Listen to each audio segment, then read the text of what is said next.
to the playoffs. Collinsville, white and purple, yeah, we are the K-House. I said the K-House. The school of champions, we laugh a lot, we rap a lot. I'm asked to be an Indian again. I'm telling them that Collinsville is where it's at. So when we on the field of court, they better be aware of that.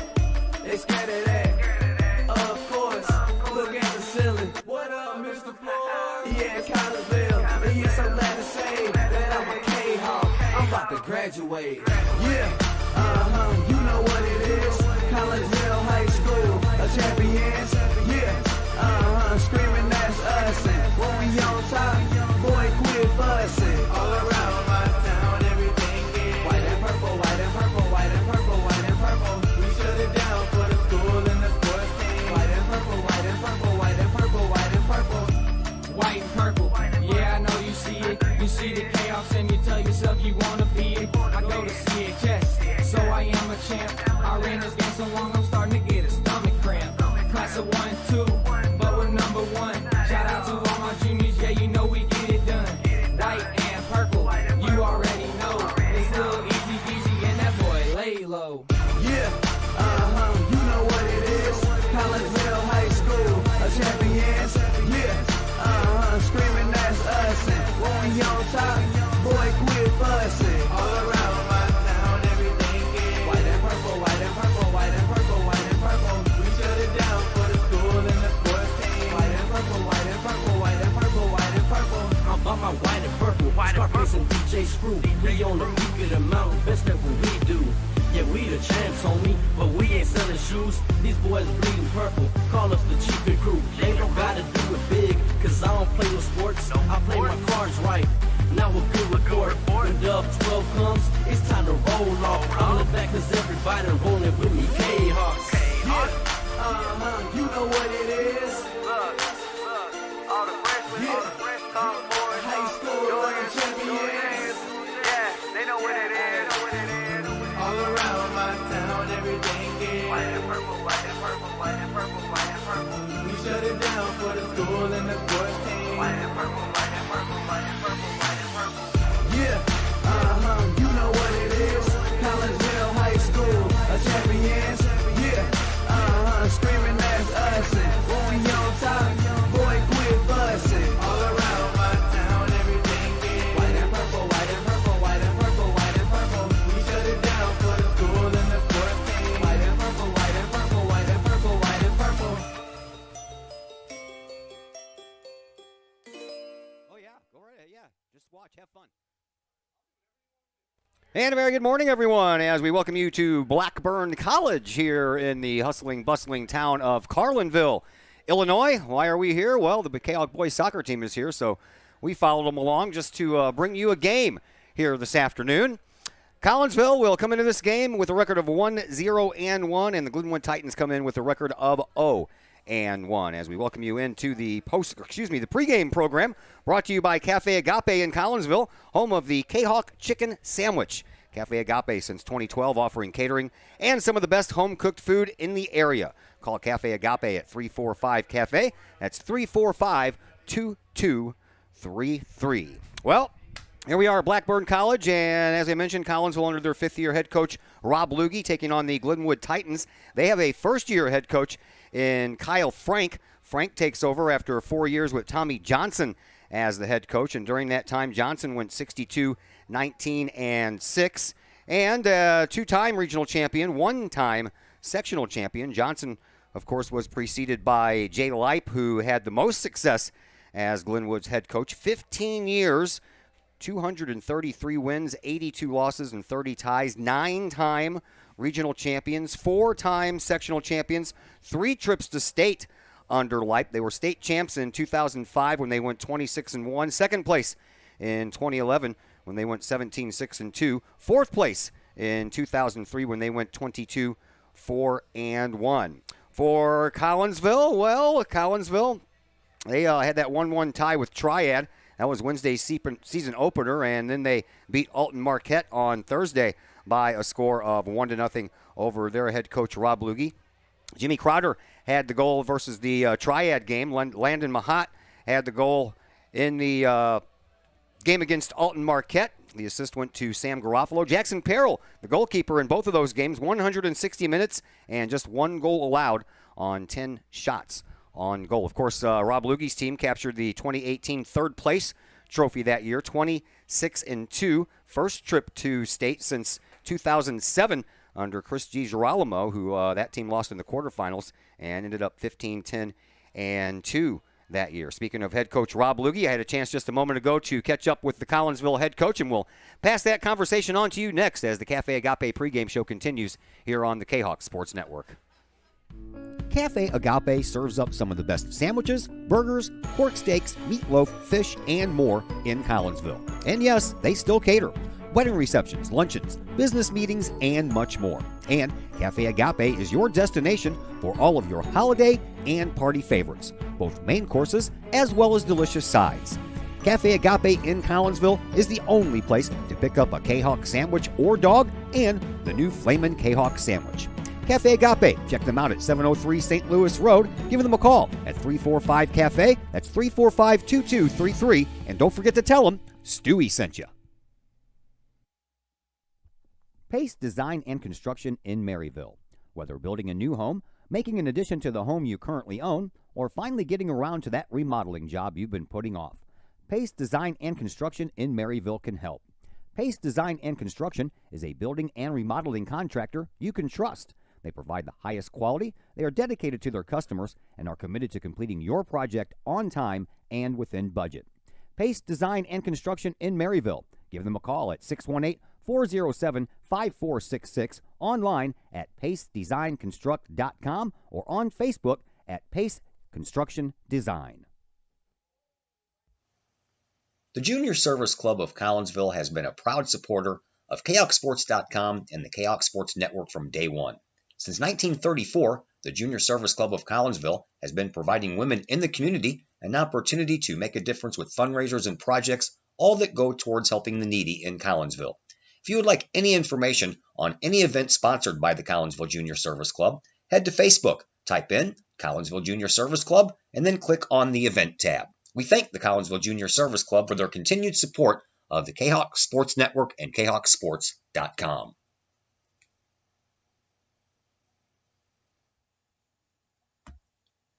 Code 3 Barbecue Supply, home of Code 3 Spices, is first responder owned by proud Kahok alums.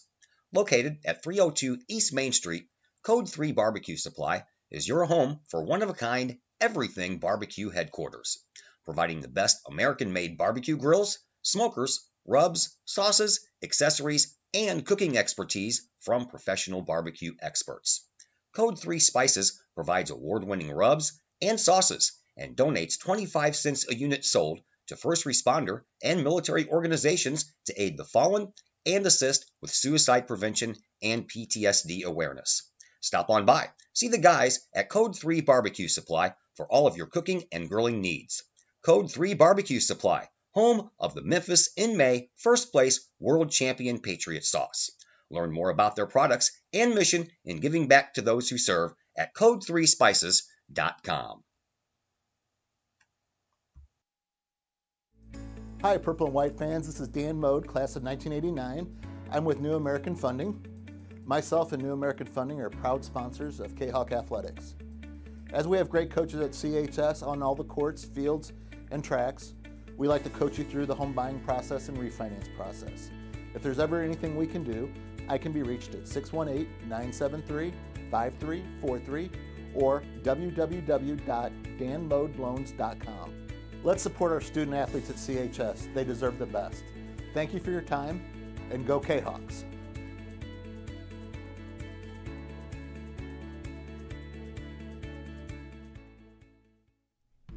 Cafe Agape serves up some of the best sandwiches, burgers, pork steaks, meatloaf, fish, and more in Collinsville. And yes, they still cater.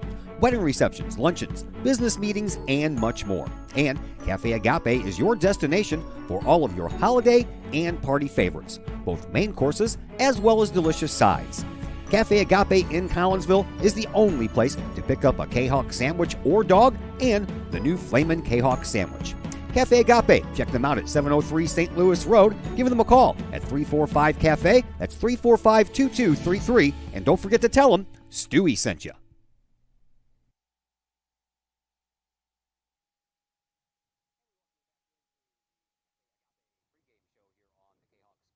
We are in Carlinville at Blackburn College as we get you set for game number 3 of the season for your boys soccer team. And joining us now is Collinsville soccer head coach Rob Lugie. Coach, let's go backwards in time and talk about the home opener against Triad. I didn't get to see that one, but I heard it was a kind of a slog fest. Yes, it was. Triad style of play and our style of play don't really mash up very well. And their size, athleticism kind of took us out of our game plan.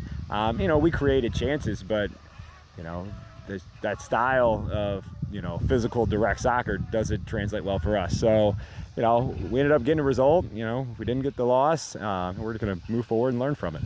I saw a quote in the newspaper from you about that game, about the size of Triad. For a small school, they brought the big kids. Yes, they did. The only other team I've ever seen with kids that big was at Libertyville High School from, 3 or 4 years ago. I think everybody on the Triad's team was 6 foot, but maybe one kid. Like it was interesting because all our kids are about 5'2". All right, that takes us to the Alton Marquette game. That game you did get a win. So you got 1 goal in the Triad game, 1 goal in the Alton Marquette game. Tell us your thoughts on that game. Marquette game was a good game. We were able to maintain possession of the ball. We were able to get it wide, get people in the box. We just struggled with putting the ball in the net.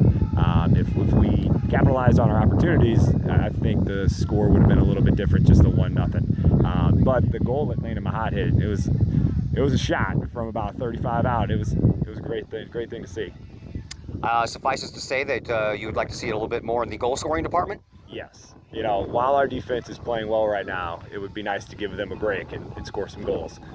All right, let's talk about goalkeepers for a moment. Kai Serrano, you had on the team last year, got some starts in the varsity, mainly your JV goalkeeper last year. One who was not, Jackson Perrell. He's your guy, the throw-in specialist, the big kid out on the field that could play pretty much anywhere. So how did you settle on Jackson Perrell as your goalkeeper?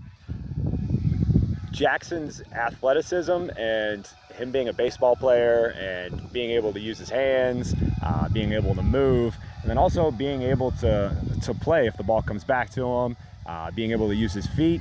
It gave us a different look. And Kai's done well in training, and he'll get his chance as well. But, competition breeds success, and we needed another person out there, and Jackson's done great so far. So who gets tapped to take the role that Jackson Perrell had the last couple of years? The throw-in? Well, we don't really have anybody who can do that right now.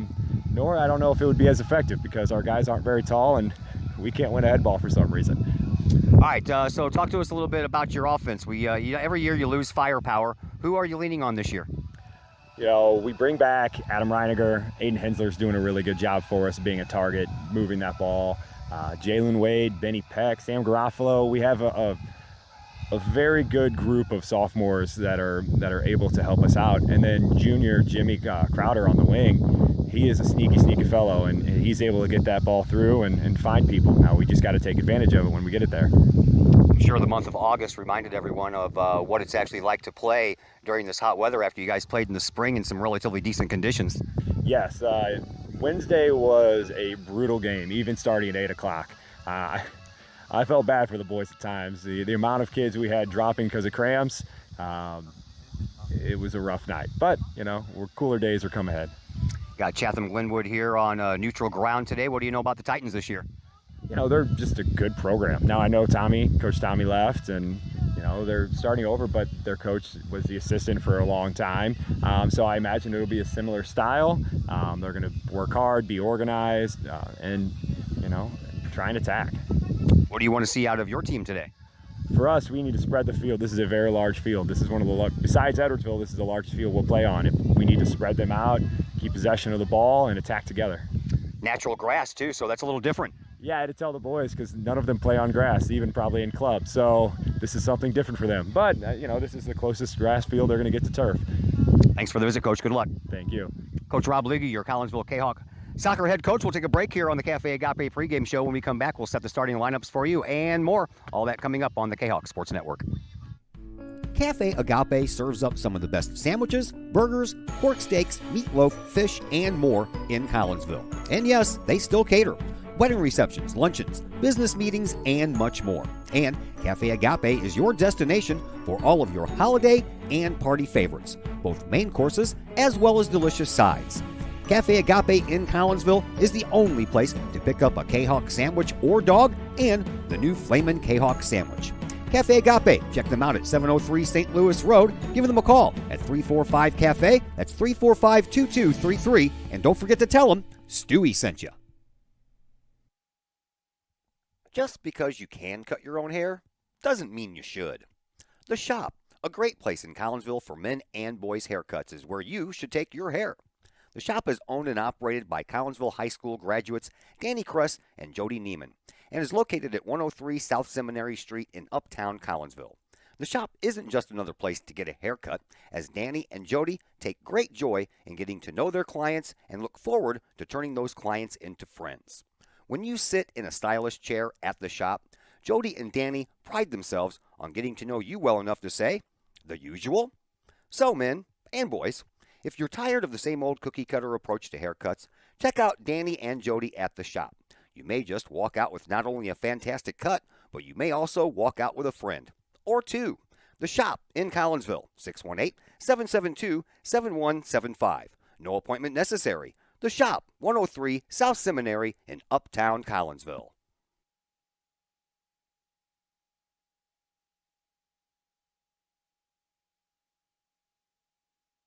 All Pro Tees in Caseyville is your place for custom apparel and has been for over 20 years now. Why?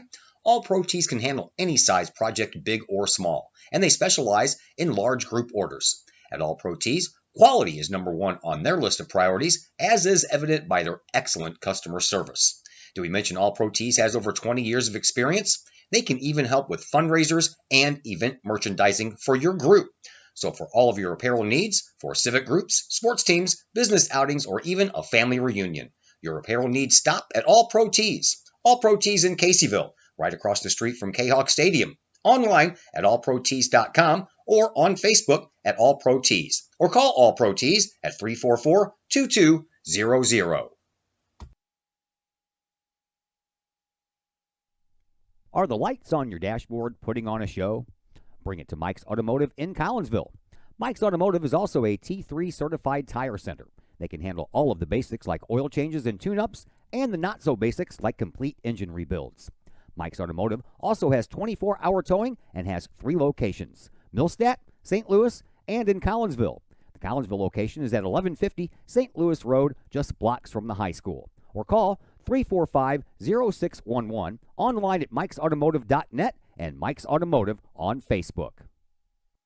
Plumbing or electrical problems? Is your AC or heater on the fritz? There are dozens of companies out there, but do you really know who you're letting in your home? Trust Tiger. Our technicians are clean-cut, drug-free, and background-checked. What other company can make this bold statement? Our 24-hour emergency service will ensure your plumbing, heating, AC, and electric are up and running no matter what time of day it is. Schedule your appointment today. Tiger Plumbing, Heating, Air Conditioning, and Electrical Services. We earn our stripes every day. And once again, welcome back to Blackburn College here in Carlinville. Todd Duke and Brett Borm joining you on the program here this afternoon. Here are your starting lineups. I believe we still have a national anthem. I'm still not sure about that. So anyway, for the Titans of Glenwood High School, Josh Jones will be the goalkeeper. In front of him, you will find Tyler Marconi, a senior, Grant Schroeder, a junior, Braden Paul, also a junior, a couple more juniors in Carter Downen and Landon Marconi. And we have a couple of sophomores in Cooper Formia and Christian Ray. Senior Miles Brandt, Zach Boston, who is a junior, and Jake Hamilton, who is a junior. So one senior in the starting 11 here for Glenwood High School. For Collinsville, Jackson Perrell will be between the pipes. In front of him, you will find sophomores galore, Dane Compton, Trey Peterson, and Adam Reiniger, as well as the aforementioned Landon Mahat. Justin Heyman, a junior. Bryson Bodie, also a junior. Aiden Hensler and Alex Lorbach are the seniors. And then we round out the starting 11 with Brett Borm's son, Braden Borm. How you doing over there, sir? I'm doing good, Todd. It's good to be back. How was your summer? It It was good. Did a lot of club travel travel soccer all over the country. It was good to get back into the Metro East for an extended period of time. So yeah, it's saw good to be some home. of your posts on Facebook. You were a very busy soccer dad. We were in North Carolina. We were in Virginia. We were in Florida. So it's been busy. Hey, I was born in Virginia. It's good. Yeah, I think so. Had to be from somewhere, I guess. I don't know. All right, so Collinsville, of course, will be the team in the purple as everybody's out at midfield, getting their names introduced.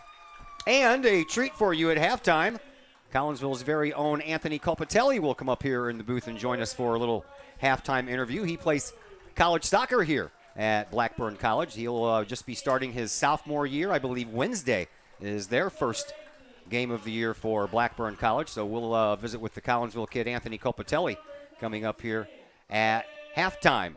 This is a strange location, to say the least.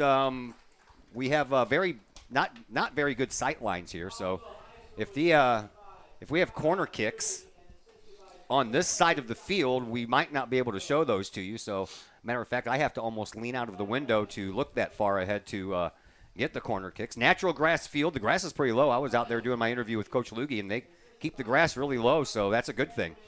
Yeah, that's a quality Bermuda field they got going right there. I checked it out myself on the way in. It's not turf. It's like Coach Lugie said. The boys are used to playing on artificial turf. This is as good as it gets for grass. Yeah, I like it. It's nice and flat and even, and the grass is very low, kind of like a fairway on a golf course. Not quite that low, but it's close. Mm-hmm. No, it's nice. The press box, different story. Oh, yeah, that's totally different story. They said they were supposed to be renovating it this past summer, but I guess I'm not really sure what happened. I didn't get the explanation on why that didn't happen, but at any rate, they got some work to do here. Blame it on COVID, right? Sure. Across the way, there's a solar panel field, man. I see that. I don't know if that's a generator for the college. I would think it would be. But this college isn't very big. I've never been out here. It reminds me very much of Lebanon and McKendree College, but on a smaller scale. All right, both teams are at their ends of the field. Last-minute pep talk by the captains of each team, and we'll get underway. Referees are here. They're ready to go. I like the little makeshift benches area over there, though. At least they got a little bit of cover from the sun, which is going to be another brutal day in the heat here in the Midwest. It is. Coach Lugie touched on a few things that I was going to touch on in his interview, and one of the things was going to be the elements today. Collinsville struggled in that first game against Triad when it comes to the heat. Several players went down, throughout the game, mostly cramps, and they've recovered, but it certainly took its toll, especially in the last 10 minutes of the game. Yeah, I thought we were going to have a little bit more of the cramp issue last night's football game as well, but really we only had, I think, 2. And we are underway here at Blackburn College. Collinsville traveling from your left to your right here to begin this game, trying to score to the goal all the way over to your right. And for right now, Collinsville trying to play a little defense and bringing the ball up. That is Dane Compton over there on the far side. I got to get used to a whole slew of names, don't I? Happens every year. It's part of the business. Yeah, they get the kids to graduate, and that's what happens. So we're underway. Trey Peterson. He's easy to spot. Got that red hair going on there.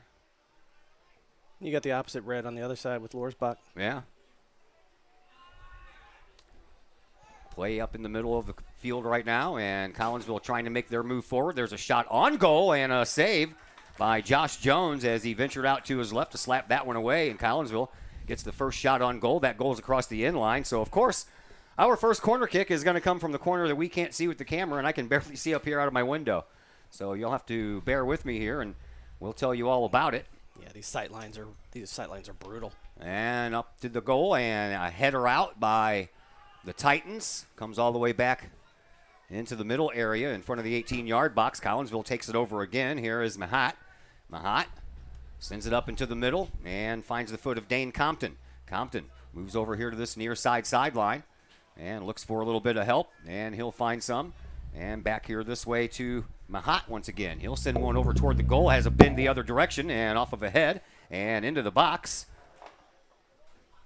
Collinsville supplying all of the offensive pressure right now. little bit of a spin move there by Mahat. Out to the middle. Collinsville will send it over to the other side to Lorsbach. Lorsbach will move it up onto the foot of Crowder. Crowder sends it back over to this side for Heyman. Now Collinsville moves it up once again. Here is Aiden Hensler. Hensler breaks it into the box, tries to get around a defender. Can't do it. Ball's going to go across the inline. And Collinsville is going to get another corner kick. And this one is going to come from the corner that we can see. Observations, first 3 minutes, a lot of possession straight out of the chute by Collinsville, which is exactly what Coach Lugie talked about in the Alton Marquette game. So this is a good positive sign.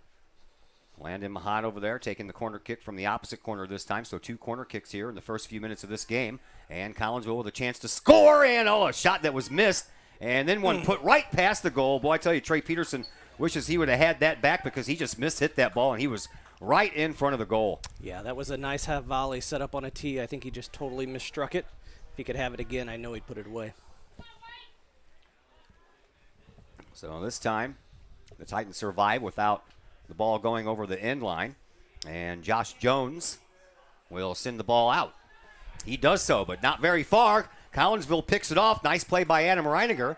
And Reiniger loses the ball, and it'll be sent up by Glenwood, but Collinsville keeps it in once again. Here is Trey Peterson, gets it up into the box. Outside the box, a shot on goal, and a scoop up by Josh Jones, and Collinsville supplying all kinds of early pressure here.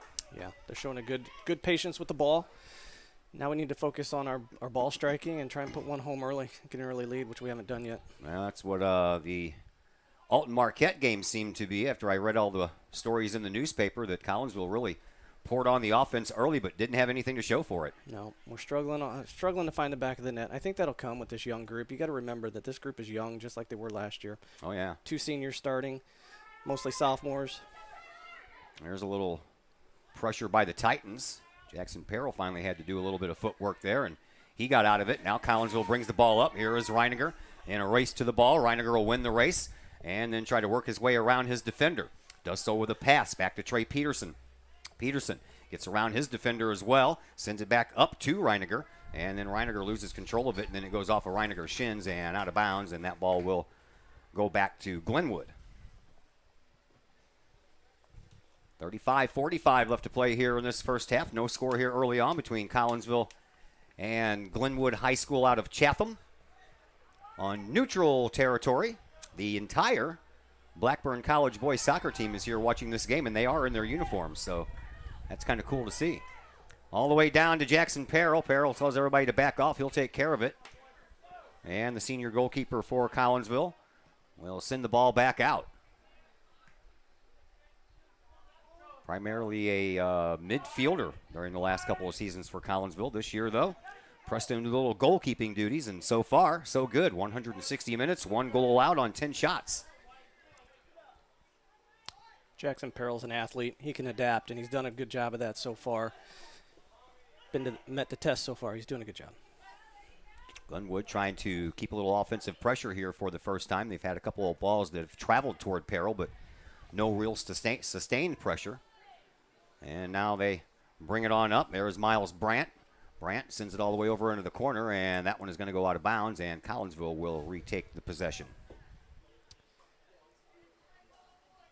Number 8, Bryson Bodie. He's back to high school soccer from the St. Louis FC Academy team, and he's been really strong in the first 3 games, holding that defensive mid-roll. I know his dad as well.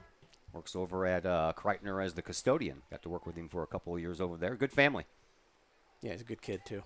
Oh, that's a takedown from behind. That'll be called. Collinsville will have a free kick, but it'll be from about 80 yards away, and might let Jackson Perrell take this one, and they will.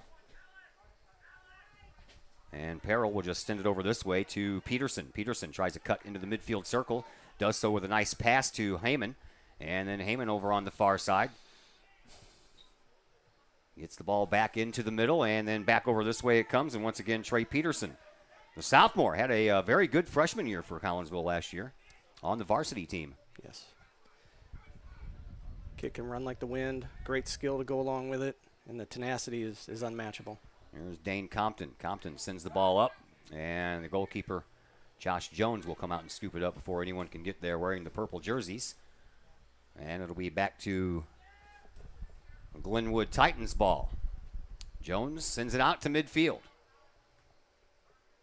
This used to be the football field for Blackburn College. They stopped playing football here in 2009, so it is strictly a soccer field now. Therefore, you do not get the yard markers that you would normally see at a football field for high school. That ball goes across the line, and that's going to be a corner kick. That should be a corner kick, but he's Should be. calling a They're foul. they're going to call a foul instead. Just two kids going after the ball. And it'll be a free kick all the way back at the end line. I think he got Eden Hensler for a shove to the back. Jones just moves it on up, and now the Titans will send the ball up past midfield, or to midfield. Christian Ray over there sends it on back. And then Ray over to Hamilton. Up that far sideline, Collinsville takes over. Dane Compton with it, and it goes out of bounds, and Glenwood will retain possession. Throw in coming from Grant Treader. Now he'll give way as Glenwood makes their first substitution. Collinsville has yet to make one. We're early on. Just getting underway, about 8 minutes in.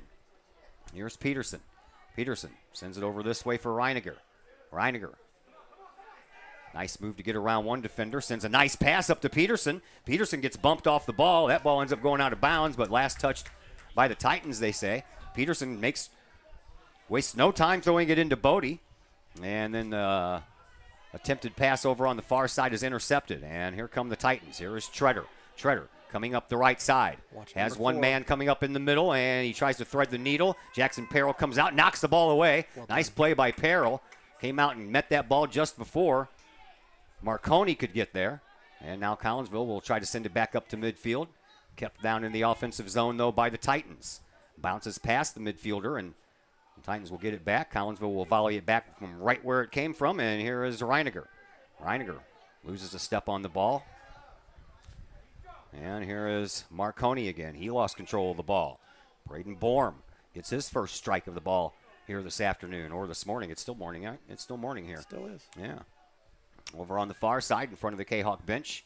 Play comes onto the foot of Mahat. And all the way up into the box. It's going to be too far for Lorsbach to get there. And the Titans will take over once again. Going back to that opportunity that Chatham just had, you had a man coming down in the box. Jackson Perrell shows great aggressiveness. He had to come out 1v1, got low, and came up with a big save when he needed to. So that's a good sign. Josh Jones strikes it, sends it back out to midfield. Collinsville, they'll settle it down. Back to Compton. Compton to midfield for Bodie. Bodie sends it over this way now for Peterson. And Peterson trying to get his way around his guy. He does so with a nice pass to Reiniger. Reiniger up the sideline. Puts it in toward the middle on the right side. Back to Reiniger. Down the sideline. Reiniger tries to get around a guy. He does. He'll send it into the box, and it's headed right back out by the Titans. And then the Titans will send it all the way back to midfield. Nice opportunity there. Just couldn't get that any closer than what it was. And this one will go all the way into the Kahok bench. And Collinsville will look to make their first substitution. Looks like they're going to have two guys come in. But not this go-around. Titans bring the ball up. Over here to Beeler. Beeler from the left side of the box. Can't get around Peterson. Peterson holds his tough ground, and Peterson does a nice job. Keeps that ball, number one, from going on the end line and totally kept Beeler away from getting any kind of a shot on goal. Trey Peterson is really strong on the ball. I've been watching this kid for years. Very, very tough to knock him off the ball. Coming up on 29 minutes to go here in this first half. Collinsville's substitutions come in. Sam Garofalo checks into the game. Jalen Wade. And Wade. Ball comes in from Peterson. And toward the near sideline here. It finds the foot of Heyman. Heyman sends the ball up to Mahat. Mahat will send the ball over to Wade, but Wade couldn't quite get there, didn't quite make it to him. And Jalen Wade will go chase it down and try to get it away. He couldn't. And now the ball knocked out of bounds, and Collinsville will keep it. They'll throw in from in front of their own bench. Jalen Wade is a difference maker. You get him on the field and you get him into space with his speed. He's got good touch. he can be a difference maker, and he can score some goals for this varsity team. He scored countless goals for JV last year, so hopefully that carries over this year. Throw in coming from the far side from Lorsbach. Now they're going to change it and give it to Glenwood. Not sure what happened there. Myself, I'm confused. Normally, if you're going to change the possession, you do it way before the guy's getting ready to throw the ball in. At any rate, Collinsville gets the ball back.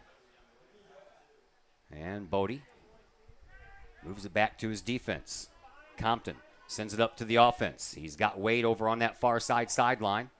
Jalen Wade trying to get around two defenders, does so from the left side of the box, went over the ball, got tugged on a little bit, still stays alive, and puts one right into the breadbasket of Josh Jones. Those are the opportunities Jalen can create. Just give him some time, give him some confidence. He'll come through. Ball over on the far side at midfield, out of bounds. And they're going to say Collinsville's ball. They make that decision after the ball was already thrown in.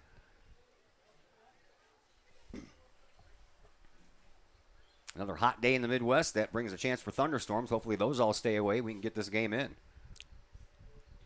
There's a game afterwards, too, between Rochester and Alton Marquette. Thought we were going to see some rain last night before the football game, but it kind of dissipated right before I got there to set up all my equipment. I was sweating buckets. Collinsville with possession of the ball. We are scoreless with about 26:40 left to play here in this first half. Collinsville's defense tries to chip up, and Borm gets called for a foul. And a free kick coming up here from midfield for Glenwood. Free kick will come from Zach Boston, the junior, for the Glenwood Titans, dressed in their white uniforms today.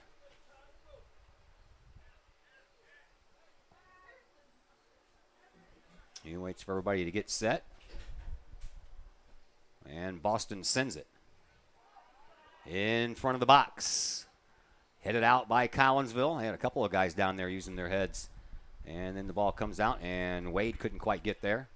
Now over on the far side, Grant Schroeder trying to get around Wade, and Wade will not give up his ground at all. No, there was an elbow to the chest there. It looks like he was just sticking it right into him, too. They let him play. Not called. Yeah. Sideline judge and the referee both standing there watching the play happen. Glenwood gets to keep it, and the throw-in comes from just outside the 18-yard box, and into the box it goes. Headed back out by Compton, and then Compton again finds the ball on his foot, sends it out a little bit farther. Collinsville trying to get out of their defensive zone and put on a little offense. They had much of the offensive play in the first 8 minutes of this game. Since then, things have kind of evened out a little bit. Here is Glenwood. They've got an opportunity off of a body and then off of the leg of Borm. Borm will send it over into the bench that belongs to the Titans, and another throw-in coming from over there for Glenwood as the Titans want to make a substitution.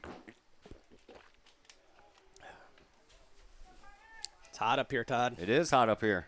Got a little fan next to us. That helps a little bit.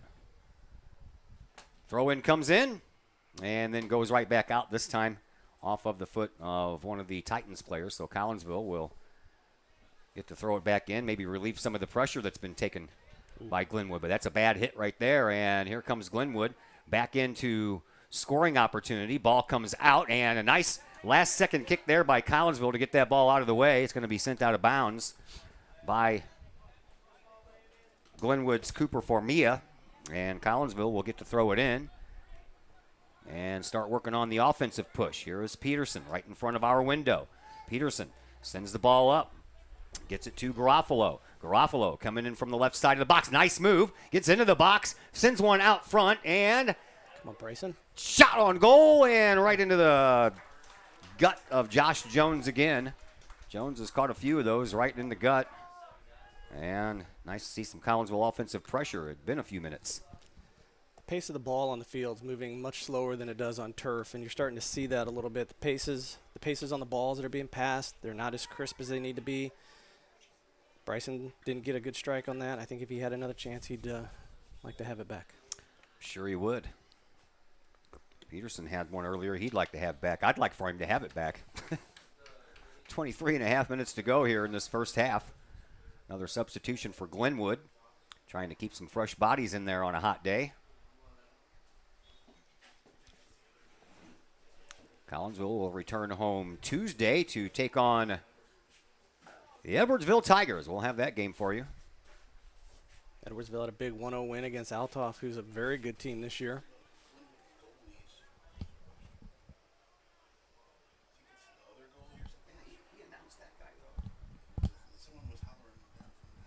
All right, so it's Wolf. Well, they announced Josh Jones, and he has a 0 on his shirt. I don't know. So I guess I've been told by Titan Glenwood fans that it's Jack Wolf in goal. So we'll go with that. Here's an opportunity for Glenwood. It goes right across the box in front of Peril, and then off of the shins of Gavin Knoll and across the inline. So Glenwood will have their first corner kick of this game. And, of course, it's going to come into the corner where you can't see it on the screen because the window's in the way. So we'll tell you all about it. I can barely see it myself.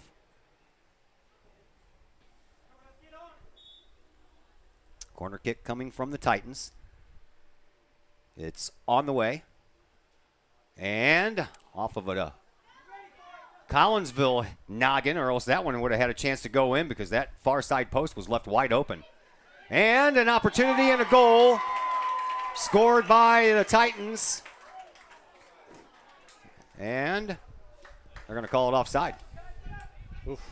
Dodged a bullet there. Play breaks kidding. down on that left side. Borm steps on the ball, causing him to fall. And play broke down from that point. Yeah. So Collinsville dodges the bullet there. Or else that goal would have belonged to Grant Tretter. And Tretter sends the ball up. Collinsville been playing a lot of defense here lately. Here is Peterson. Peterson sends it back to Borm. Borm over this way now for Crowder. Crowder trying to settle the ball down. Can't do it. And then it bounces off of a body and heads back into the wrong direction. Here comes the Titans. And rounding the corner is Downen. Downen sends it up. And then too far off of the foot of Maddox Gerger, and it goes over the net. Collinsville dodges yet another bullet. Momentum has shifted a little bit here for Chatham Titans. They're dictating the play to Collinsville Kahawks right now. Again, I think it starts with crisp passes. We're not connecting. So Peril will send the ball back out. Sawdust all over my keyboard here. Oh, there's a... Man, that should be a foul. And he calls nothing. He calls That nothing, is man. ridiculous. I'm telling you, yeah, that is. Zach Boston just took down the player while the ball was in midair. And no calling. It was right in front of him, too. Titans, again, controlling the offense. They send the ball up. And a nice defensive play there. Heads it right back onto the foot of Lorsbach. Lorsbach at midfield, trying to find some help. He'll send it backwards to Heyman. Justin. Come on, Justin. Stuck with it. Nicely done. Oh, trying to get that ball over to Peterson was Gavin Knoll, and just missed it. Water break, I think he's calling. And just missed. So, water break on the field. That means we can step aside for a timeout as well. So we'll be back here in just a moment on the Kahawk Sports Network. First National Bank of Waterloo, with over 100 years serving the Metro East. Visit First National Bank of Waterloo at their Maryville and Collinsville locations for all of your banking, mortgage, and lending needs. Why? Super low closing costs, low construction loan rates, and they do so much to support our local communities. When you need a loan, call the Collinsville team at First National Bank of Waterloo at 618-345-1121 or visit their Maryville and Collinsville locations or online at fnbwaterloo.bank. First National Bank of Waterloo, member FDIC, equal housing lender. Projects in and around your home can be daunting and overwhelming. Take the stress out of those projects and let AW Indoor and Outdoor Solutions do all the heavy lifting. Former Kahawk Adam Welly can help knock those projects off your list. From framing drywall, painting, and stair work inside to deck work, hardscapes, and concrete and retaining wall construction outside your home, including power washing and brush removal. Whatever the task, AW Indoor and Outdoor Solutions can help. Call Adam Welly for a free estimate at AW Indoor and Outdoor Solutions, 314-252-8010. That's 314-252-8010. Keep your ride shiny and clean with Extreme Details Vehicle Detailing in Collinsville. Extreme Details, owned and operated by former Kahok Jay Merkel. Jay and his crew at Extreme Details believe in the value of community and in helping their community hold the value of their vehicles with a sharp-looking, clean ride that you and your community can be proud of. Extreme Details can handle any job, whether you drive a small car, an SUV, or even a bus or an RV. No job is too big or too small at Extreme Details. Extreme Details offers scratch and oxidation removal, and they vacuum every vehicle regardless of what package you choose. Cars, trucks, motorcycles, boats, and more. Plus, Extreme Details can handle fleet vehicles for your company. Call Jay and the gang at Extreme Details at 977-1224 or visit Extreme Details at 936 St. Louis Road in Collinsville. Check for periodic specials on the Extreme Details Facebook page. Put the shine in your ride with Extreme Details. Water break is over. We're all nice and refreshed, I think. Can we replace this water with a beer? I am, yeah, you know, you're reading my mind, dude. You are reading my mind. It is Saturday. That is my day. Trey Peterson ready to throw the ball in. As soon as we get a whistle to start the clock. And there it is. 19:50 left to play here in this first half. No score. It's been a game of missed opportunities by both teams. Collinsville had most of the chances early on, and after that, it's been pretty much Glenwood. Trying to turn the tables here. Maybe that water break allowed Coach Lugie to impart some wisdom and get these guys back on track. Here is Peterson out to the middle of the field now to Bodie. Bodie gets taken down from behind. That one was called against Boston.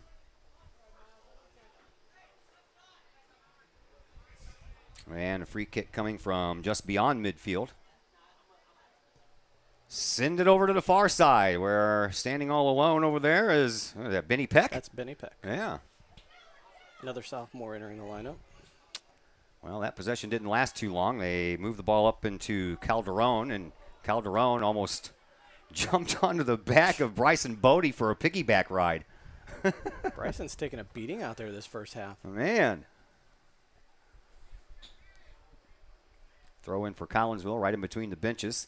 Collinsville trying to work it up and get a little offensive push here, but it's been a while, and there's way too many white jerseys back there to keep it from going. But a nice steal coming from behind for Bodie, and unfortunately he couldn't continue. And now the Titans will bring it back up. Compton over there playing a little bit of defense. Ball gets poked into the middle and then back into the box. Compton sends the ball back out, and that play was offside.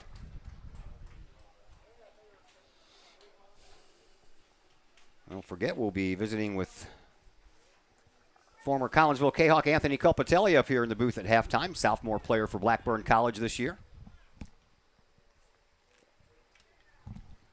He, like everyone else, had to play his freshman season last year in the COVID rules. I'm sure he's looking forward to a little bit more of a normal season, although we're not even close to that yet. All the way over on the far side, Collinsville brings it up. Reiniger sends it over this way for Peterson. That's going to get too far, and Peterson's not going to be able to track it down. It'll be a throw-in coming up here for Blackburn, but for Glenwood. They'll bring in 4 substitutes before that happens.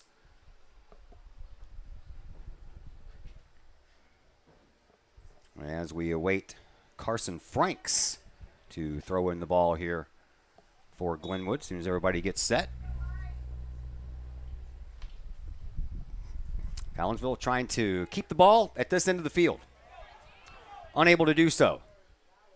Gerger sends the ball up, but too far. Jackson Perro will send it right back out, and Collinsville will look to push the ball into the offensive side of things. Here is Peck. Peck sends it into the middle. Finds the foot of Heyman. Over to Peterson.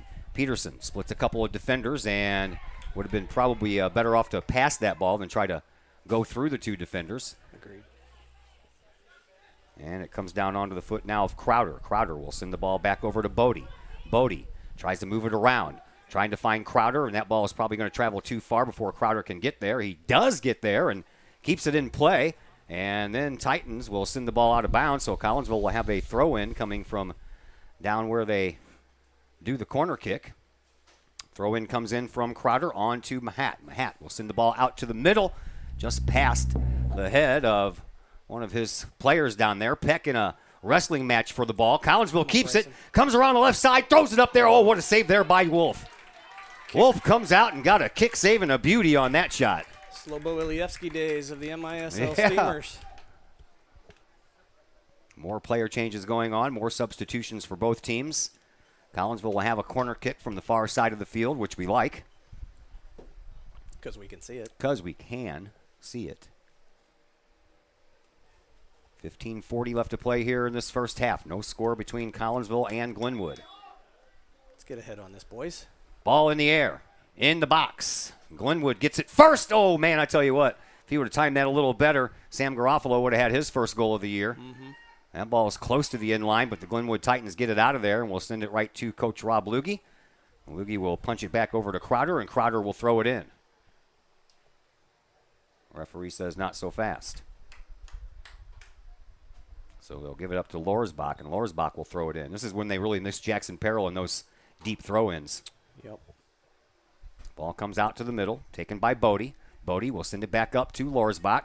Or excuse me, that one's not Lorsbach. Oh, that one got past Wolf, but out of bounds. I don't know if he got a finger on it or not. Guess not. Because it'll be a goal kick restart. Again, another non-solid strike, that time by Reiniger, not getting their entire foot on the ball, just not getting pure strikes. Wolf sends it all the way back out to midfield. It settles down there. Collinsville will send it back to their defense, and Compton lets one of the defenders or one of the forwards around him over here to Peck. Peck tries to thread the needle up to Bodie, but just missed him, so the Titans take over. And at midfield, Glenwood trying to put on another forward push here in the offensive zone. That ball knocked out of bounds by Borm. And it'll be a throw in here for the Titans. Handled by Carson Franks. Nope. Carson Franks is going to give way. Trey Peterson is checked out of the lineup, and Benny Peck is checked into that right wingback role, which is not a normal spot for him. He's normally an attacker. Let's keep an eye on that. Zach Boston will throw it in. Throws it in deep. Rolls down the back of one of the Glenwood players, and then Collinsville gets it on out of there. Sends it back over to Boston. Boston in front of the box gets it right back to him and out of bounds, so Boston will have another throw in. Throw in from Boston into the middle of the 18-yard box.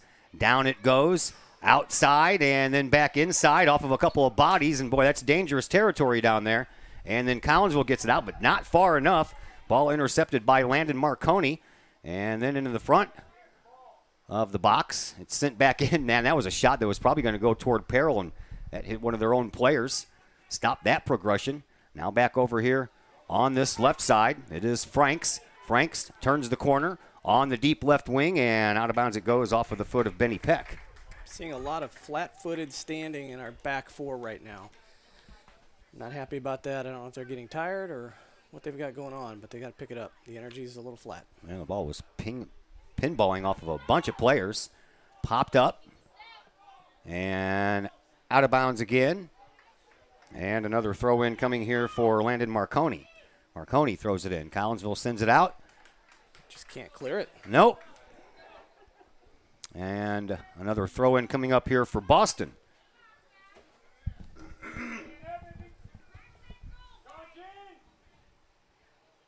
Down near the corner flag area, and Boston's throw in comes outside the box, settles down, and Collinsville had a hard time getting that ball out of there.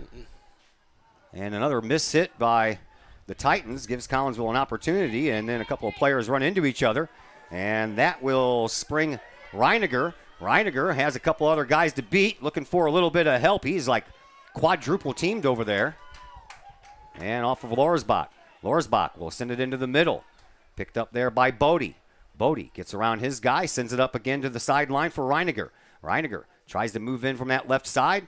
Come on, Adam. And he gets taken down from behind, and a call will go Collinsville's way, and the Kahawks will have a free kick just outside of the 18-yard box. Now this should be a goal-scoring opportunity right here, right outside the 18.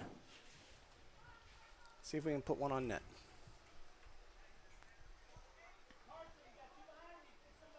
Crowder over there, as well as Reiniger. The referee says, I don't want the ball there. I want it. No, he's going to set up the defense. Back him up just a little bit. About a yard or so inside of the box. Crowder, Reiniger, and Mahat all over there around the ball. And it's going to be Mahat who takes the kick and kicks it just a little bit too high.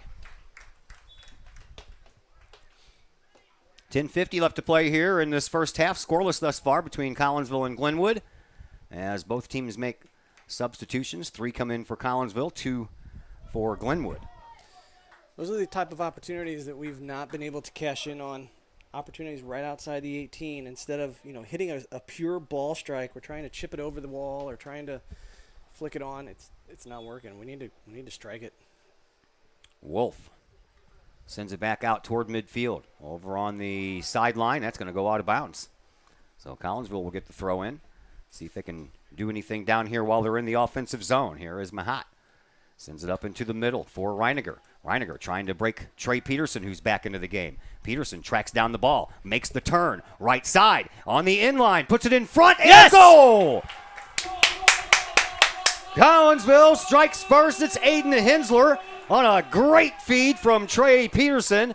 And the Kahawks strike first in a 1-0 lead by Collinsville. That's the momentum shifter we need, Todd, right now. Trey Peterson checks back in the game in that right back role, but he does what he does best, which is get up that right flank, beat that defender on that far end line, slotted a beautiful pass to Aiden Hensler. First goal of the year for Aiden. Good job. 9:46 left to play here in this first half.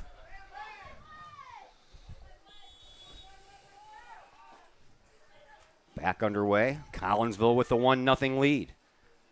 So 3 games, 3 goals for Collinsville. Let's try to get that average up a little bit. Back to Lorsbach it goes. Now out to midfield.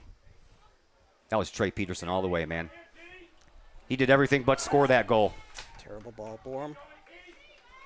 And a shot that's going to go way wide, way high, and across the end line, and Collinsville will have a goal kick restart. Trey Peterson did everything except score that goal. And Aiden Hensler will be the one who ends up in the score column for the goal scored. But what a big assist. You should probably get 2 assists for that one. Should. That was a great, great effort by Trey. Sure was. Jackson Perrell ready to send it back out. Over here to Peterson. Peterson takes the ball up himself and then squarely off the body of Marconi. Heard that thud. Peterson again. Throws it in. A little lob. He was trying to float it over the head of one of the defenders and find Aiden Hensler. He and Hensler just hooked up for the goal, so trying to do it again. Back to Peterson it goes. Sends the ball up to Reiniger. Reiniger pokes the ball up into the box. Here comes Wade, and that's off of the body, I believe. And yep, that's going to be a corner kick. I don't know where that hum's coming from. Is it the fan? When I get close to the fan, trying to see past the window, that's where it's coming from. My apologies to you people at home. Yeah, we got to keep the fan pretty much up here. It's one of those small oscillating fans, so it goes back and forth, but put it on the ground, all it's going to do is keep our ankles cool. Mm-hmm.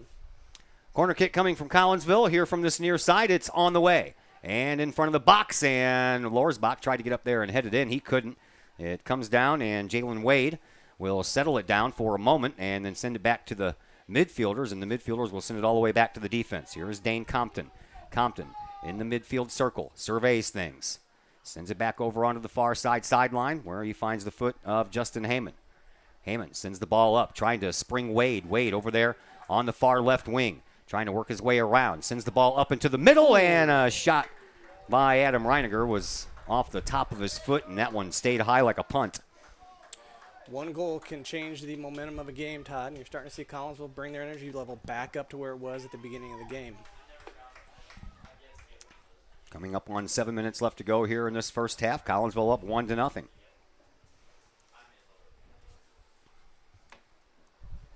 Wolf. Here's the whistle and sends the ball back out toward midfield, and now in the midfield circle. Collinsville's Compton sends it back up, but it's picked off by the defense. Now a loose ball.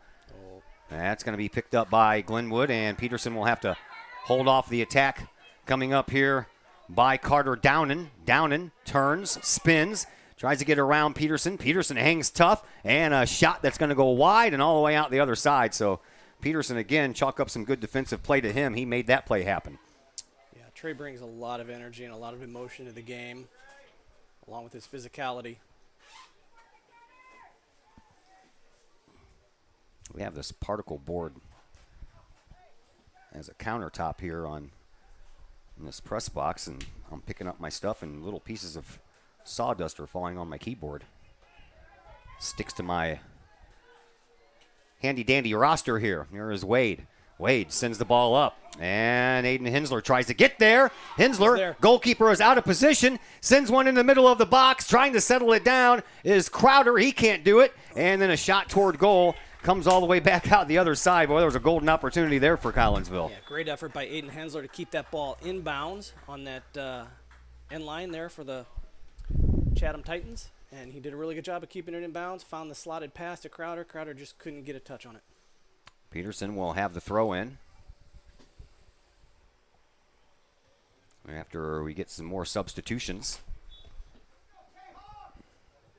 Peterson throws it in, gets it right back. Sends it over to Reiniger. Reiniger into the middle. Poked out of there by a nice header by Chatham Glenwood. Collinsville sends it back to their defense, and Compton with it. Compton right in the midfield circle. Sends it back over this way for Borm. Borm tried to poke it forward with a toe shot. Couldn't get all of it. And now the ball loose. Here comes Peterson out all the way. That ball is going to be offside anyway, so a break there for Collinsville. 4:50 left to play here in this first half. Collinsville gets the first goal of this half. Aiden Hensler scores. 9:46 left in the first half is when that one came. As Braden Borm sets the ball down and will send us back to a start here. He sends it low and deep. Reiniger couldn't get there. And now the Titans will try to work the ball up. Treader sends the ball up, trying to spring Downen. Downen right in front of the box. And Downen gets around Borm, and a shot on goal. That one's good. We're tied.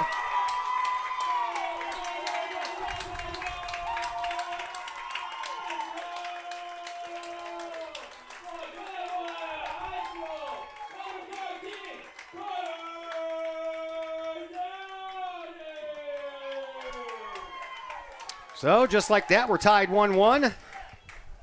4 minutes and 11 seconds left to play here in this first half. A little bit of a defensive breakdown there allowed that goal to happen. Yeah, I feel like defense has been their strong suit in the first two games. Today I feel like it's been a bend, don't break until now. Heyman sends the ball up, trying to spring Knoll. Knoll gets bumped from behind off the ball, and that ball goes across the end line. I don't think anyone saw it. Well, I guess they're going to blow the whistle now. It took them a long time. That's going to be a goal kick restart coming up here for Jack Wolf.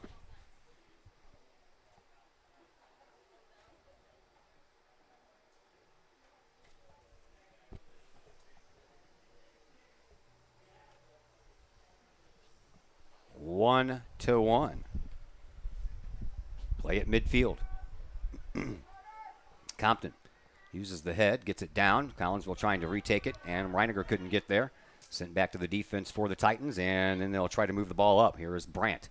Brandt does send it back to the defense for Boston. Boston tried to send the ball forward, but that was off of the leg of Hensler, and it comes out for Collinsville. Here's Reiniger. He gets pushed from behind. No call. Still pushed from behind in the box. He shoots and scores. Just like that, Reiniger gets that goal right back. And, oh, man. That was a great one-man effort on that play. Adam beat 2 or 3 Chatham Glenwood defenders. I thought he was going to go down in the box there, Todd. He was off balance, and somehow he got that left-footed shot past the keeper. Great finish. Got pushed from behind a couple of times, right outside the box and then in the box, and managed to stay with it somehow in some way. I was actually wanting him to go down, Todd. Yeah, me too.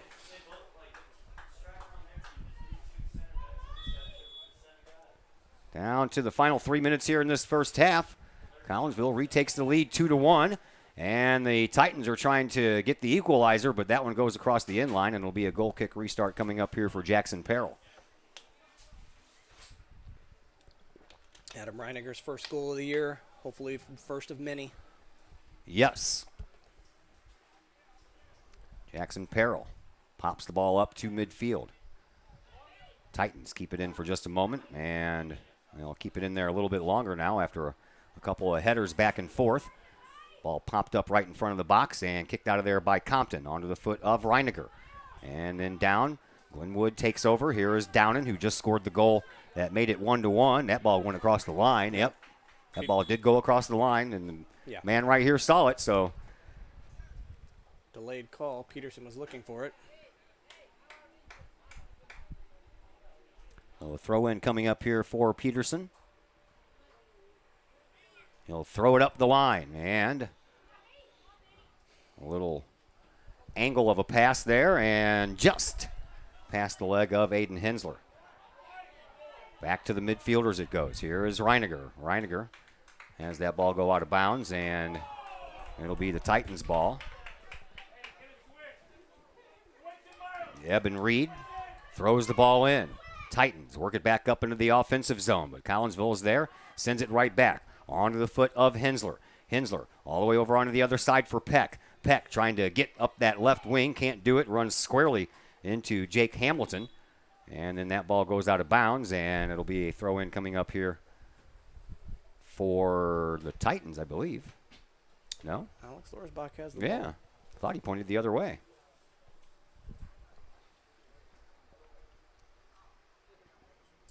I'd like to see Collinsville get out of this half, 2-1 lead, regroup, come out with a little more energy in the second half, especially defensively. Throws it into the box, comes down, and Garofalo trying to keep it down there. He can't. Peck ends up with it over to Lorsbach.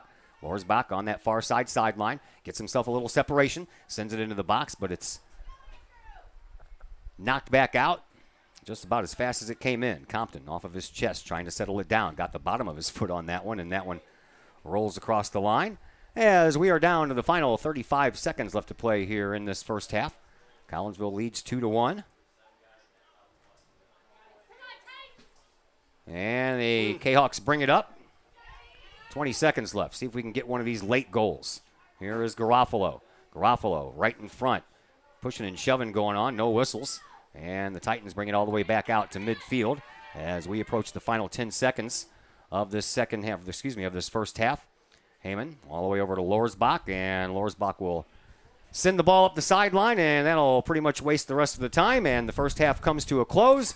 Collinsville leads the Glenwood Titans by a score of 2-1.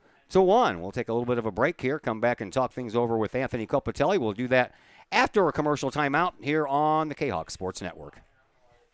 Lakeside Roofing in Collinsville. Let the professionals at Lakeside Roofing protect your most important investment, your home or business. Have the elements taken a toll on your roof system? Notice a leaking roof? Maybe it's time for a free roof inspection. Regular maintenance can extend the life of your roofing system by 10 years or more. Lakeside Roofing is your winning team for commercial and residential roofing systems. Lakeside's all-star professionals have installed, repaired, and maintained hundreds of roofs on both sides of the river.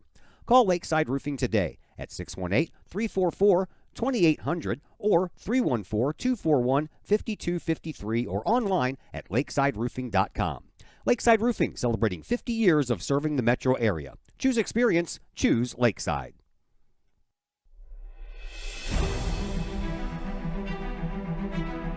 At Visionary Wealth Advisors, we empower you to see your future before it's your future, to create your inheritance,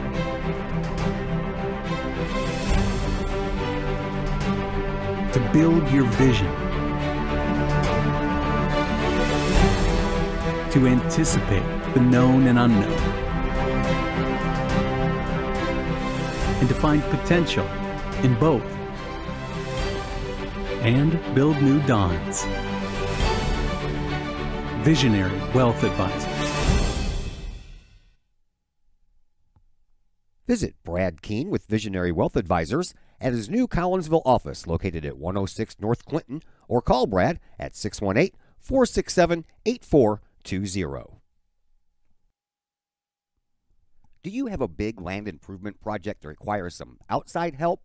Call Petroff Trucking Company. The Petroff Companies have been shaping the metro area since 1975. Family owned and operated, Petroff Trucking Company can do the job and do it right. Hauling, excavating, and grading, they do that and more. Petroff Companies also has roll-off dumpster rentals. They also specialize in dirt and rock sales. Petroff Trucking Company can help you develop your land for your needs. Petroff Trucking Company.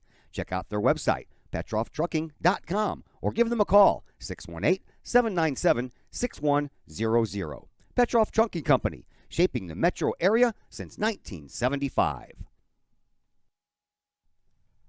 The reviews are in. Old Herald Brewery and Distillery in Collinsville is a hit in the Metro East. Folks both local and just visiting the area are calling Old Herald Brewery and Distillery a must-stop destination in Collinsville. Old Herald Brewery and Distillery in Collinsville is located at 115 East Clay Street in Collinsville and is home to one of the only restaurants in the state with their own brewery and distillery that produces some of the best brews and spirits in the industry. And the food? All created by an in-house chef using local ingredients that will please any palate. Old Herald Brewery and Distillery in Collinsville has daily specials for both inside diners as well as offering curbside pickup specials and family-size specials. And don't forget to take home a bottle or a growler of beers brewed on site at Old Herald Brewery and Distillery. Old Herald Brewery and Distillery in Collinsville. Check their Facebook page for daily specials, online ordering at oldheraldbrewery.com, or give them a call at 855-8027. And we welcome you back into the broadcast booth here at Blackburn College. We are at halftime. Collinsville Kahawks lead the Glenwood Titans by a score of 2-1. We'll recap the first half here in just a minute, but first, how about a little conversation with former Kahawk Anthony Copatelli? Hey, how you doing, man? I'm doing all right. So your sophomore year is underway here at Blackburn College. Reflect with us, if you will, on your freshman year. I know that, same thing. Everybody had to deal with COVID and stuff like that. But talk about your first year here at Blackburn. Yeah, my first year here, it was pretty difficult with COVID and all these restrictions and everything. But we still had a season. We still had games. We still had fun. We still played as a team. And we still, had a good season and a good time. So I feel like it was a pretty good season overall. 3 goals and 2 assists for you in your freshman year. So you got your feet wet. Did things work out as well as you thought they would despite COVID and everything? But did it kind of go the way you thought it would your freshman year? Yeah, pretty much. It was pretty difficult, but things went pretty well, though. All right, so here we are in your sophomore year, and I know you guys don't have your first game until Wednesday of next week, but do things feel a little bit better than they did last year? How, and if so, how? Yeah, I feel like our team definitely has more chemistry. We played a bit together. We got our feet wet pretty much like you said, but we're going to be able to go in better, win games. We have a connection now. We know how each other play. We're comfortable with each other. It's just a closer team overall. How cool is it that you get to come to your field and get to see your old team play? It's really nice. I really like seeing the old team. I love it. You have any friends on this team? I know you're a couple of years from graduation. Oh, yeah. When I was a senior, most of these guys were sophomores, and it's cool seeing them growing up now and how they've changed. All right, so we'll reflect a little bit on your Kahawk career. What a senior season you had, man. 12 goals in your senior season. You led everybody on the team in the goal scoring category. Talk to us a little bit about that final year as a Kahawk. Yeah, it started off pretty slow, getting minutes on varsity. Games were kind of tough, playing hard teams. But overall, I got used to it. I adapted, got to scoring goals. I had like 7 goals in 3 games. I went on a pretty hot streak. But it was one of the best soccer seasons of my life. Yeah, your junior year was probably up there as well. You only scored a couple of goals, but that was the year you guys marched all the way to state and took 3rd place. Tell us a little bit about those memories. State was definitely an experience. We got up there. We got playing some top-tier teams. We got in the mix with them. It was so much fun playing competition like that. All right, so tell us a little bit about college off of the playing field. What is it you're majoring in? How are your studies going? I am now majoring in criminal justice. I was majoring in bio, and then I actually ended up switching to criminal justice because I want to be in the law enforcement like my father. But it's definitely fun.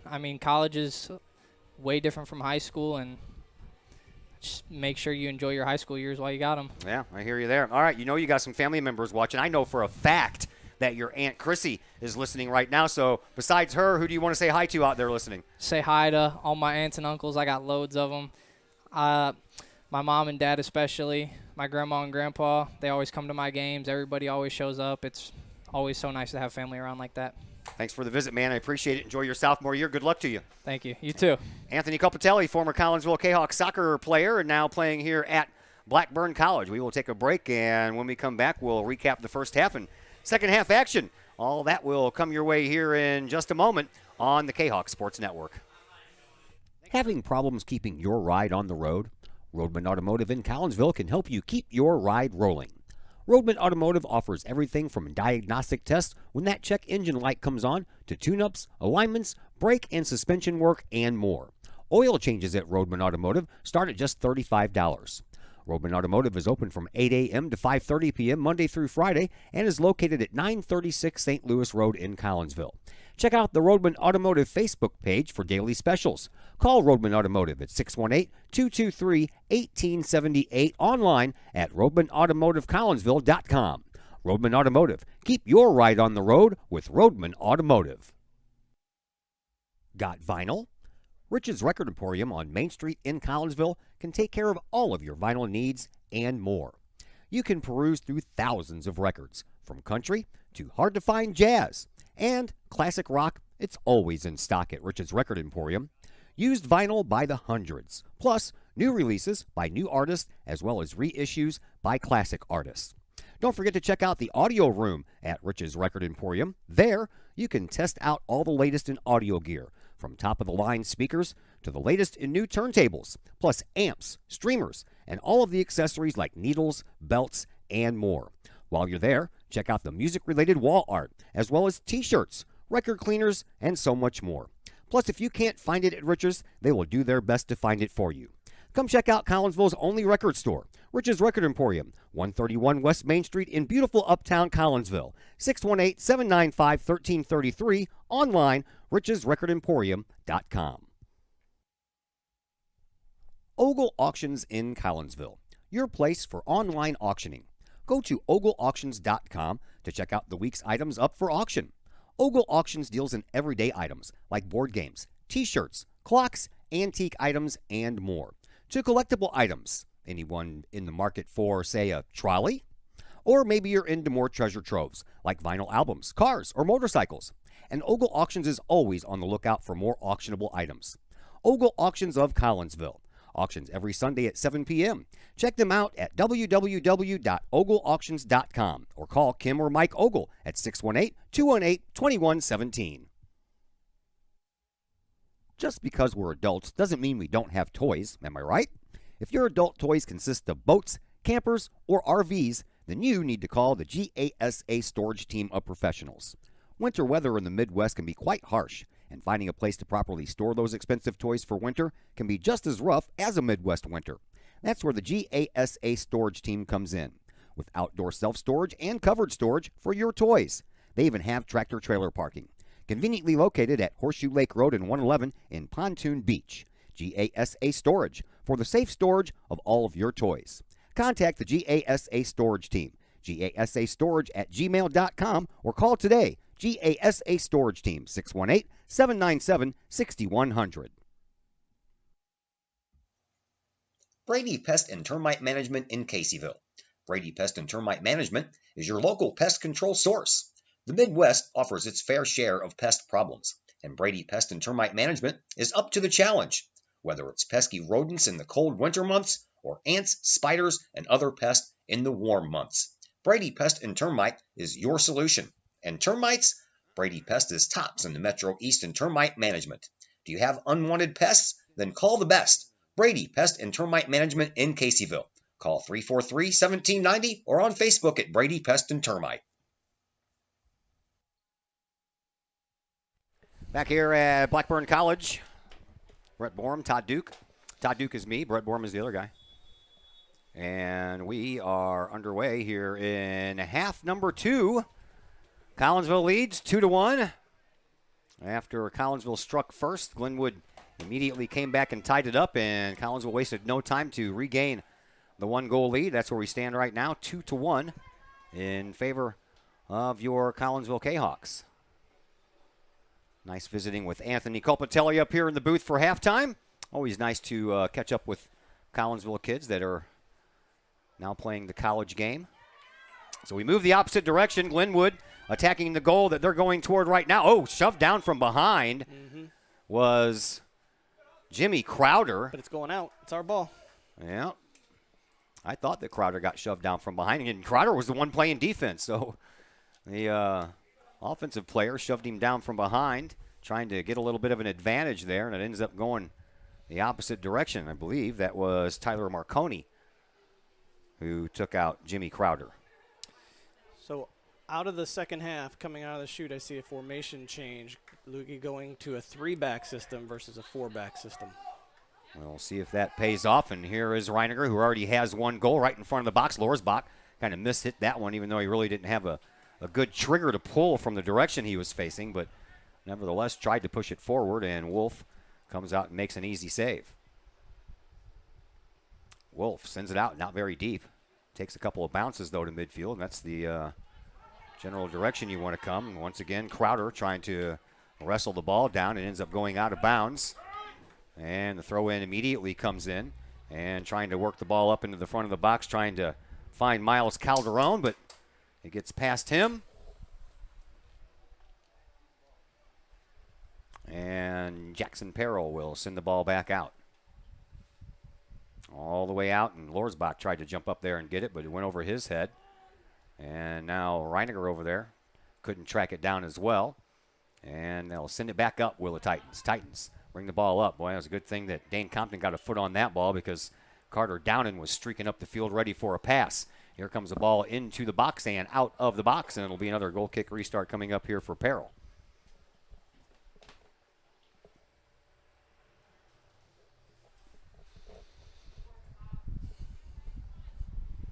So we wait for Perrell to send us back into work here. Clouds have gotten thicker around here, that's for sure, so the sun isn't as prominent. Still very warm and toasty. But we're kind of used to that now, aren't we? Yeah, when I was down there for halftime, there was a little bit of a breeze blowing that we aren't getting up here. Thus the fan. It helps a little bit. It does. I'm a big summer fan. I like summer because I can't stand winter. I can't stand being cold. I can't stand shivering. I can't stand wearing all the extra clothes. But even I will admit that I'm a little bit wary of this heat wave we've been in for a while. I'm ready for some cool, comfortable temperatures. Those will be coming soon enough. Fall is right around the corner. I'll go from cutting grass to cutting leaves. Yeah. Over here this side, Jimmy Crowder. I used to bag them up, man. But I used to have like 18 bags of leaves. I'm like, you know what? I'm tired of doing this. So I'm just going to get the lawnmower out and cut them up. I don't think I've ever bagged a leaf in my life. Yeah, I didn't really enjoy that too much. 18 bags is a lot, especially when Collinsville only picks up 6 at a time. All the way over on the far side, Lorsbach trying to wrestle the ball away right in front of his bench. He does so and gets it back out to midfield. Justin Heyman. Heyman sends the ball over here now to Trey Peterson. Peterson works his way up toward the midcourt stripe, surveys everything, and sends the ball a little bit too far. And it'll take a couple of bounces right into the hands of Jack Wolf. So Wolf will send it back out. Pops it up off of the head of Crowder and out of bounds. So a throw-in coming up here. Is this thing pointed up? Yeah, it looks like it. Oh, got to do this. Every once in a while, when you grab that, it moves, and it tightens it up, so you just have to kind of make sure to loosen it every once in a while. Let's try that. Yeah, I wish they would come up with a different device on those tripods so you wouldn't have to be grabbing the arm that makes it go up and down at the same time. You're probably, every time you grab it, you're probably accidentally moving it, and it ends up tightening itself up. I just realized I was pointing at the sky for about the last 5 minutes. All right, ball down. Collinsville trying to keep it down here for an offensive opportunity. They get the ball over to Peterson. Peterson back into the midfield circle to Bodie, and Bodie gets shoved down from behind, so Collinsville will have a free kick from just inside the circle, and they'll take it and just send it on over for Mahat. Into the box it goes, and that was kind of a weird little almost goal scored there. I don't know, Jack Wolf lost the ball and kind of caught it at the last second out of the corner of his eye, but that was a little bit iffy. Unless that knuckled on him, I'm not sure what he was doing. It looked like he misplayed it or was delayed in seeing it. Not sure. So, referee wants to have a couple of words with the goalkeeper, Wolf. Not sure what that's all about. Trying to make sure there's not two soccer balls on the field at the same time.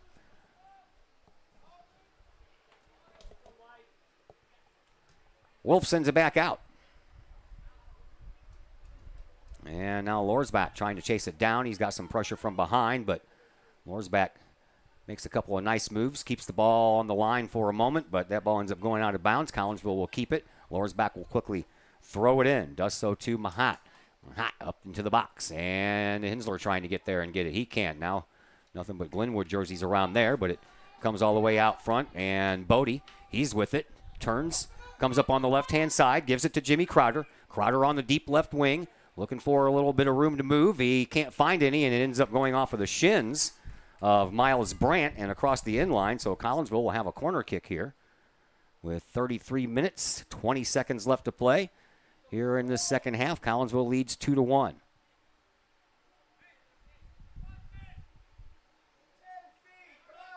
Corner kick coming up. And it's on the way.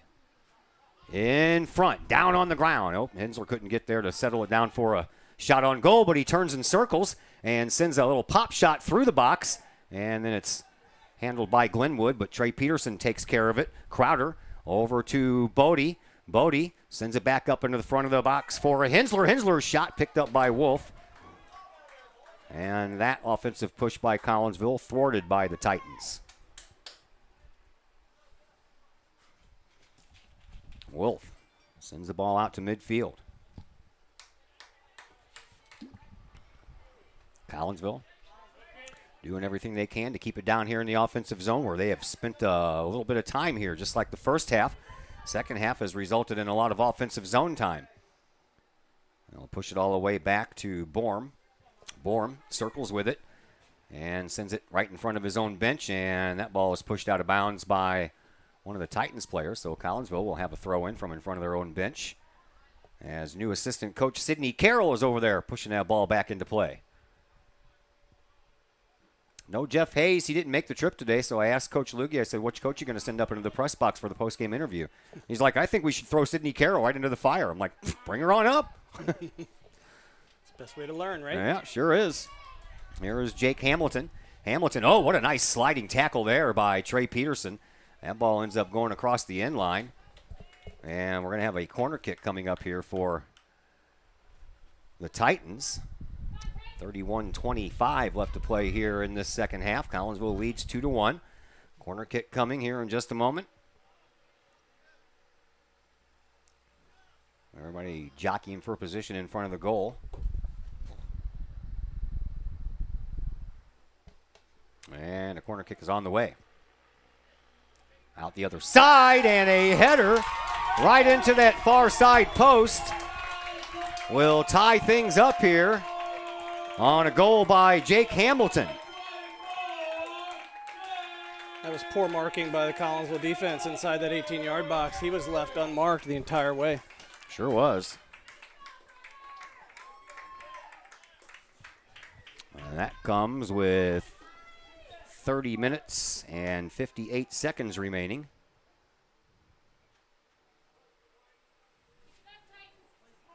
So we're tied 2-2. Collinsville has had most of the opportunities here in the second half, but it's the Titans who score first. Here's Wade. Wade over on the far side, trying to get it around, and does so. Brings it up that right-hand wing, punches it in the box, and it's going to roll right to Wolf. With a couple of Kahawks bearing down on the play. Wolf just throws it out instead of kicking it out, and it bounces around for a while, and Miles Calderon sends the ball back. Collinsville takes over, but a whistle will stop the action. And it'll be a free kick coming up here for the Titans. They were thinking about doing it quickly, but the referee said, no, you gotta let everybody get back into position.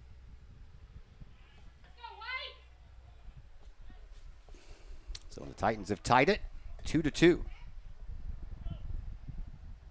Ball on the way. And all the way through. Peril takes care of it. Would have went a little wide anyhow. And now Peril will send the ball back out to midfield. All the way over on the far side for Reiniger. Reiniger looking to split the defense. Pokes the ball up a little bit, but I think Mahat was running in slow motion there and never did get into position to collect that. And a whistle on the play. Reiniger taken down. And a foul against the Titans will give Collinsville a free kick from about 40 yards away. I didn't see what happened, but Adam was very slow to get up. Sure was.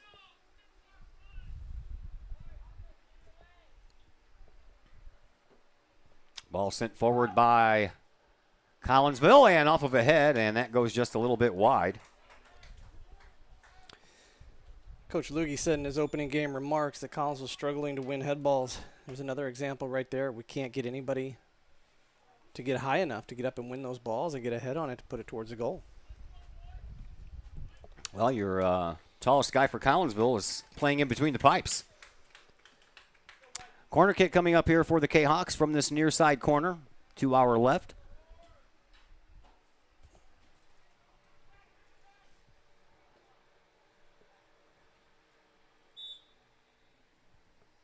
And it's on the way.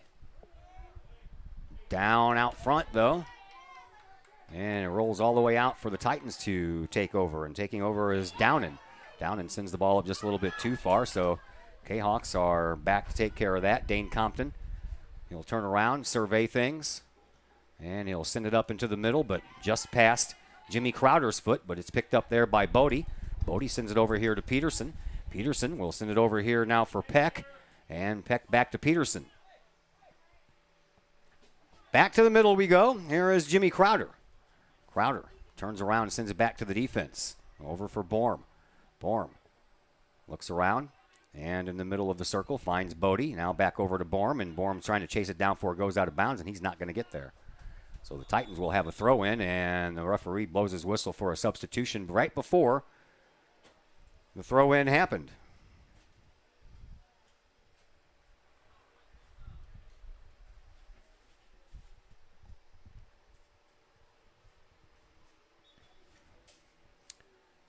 Back to action. Throw in coming up.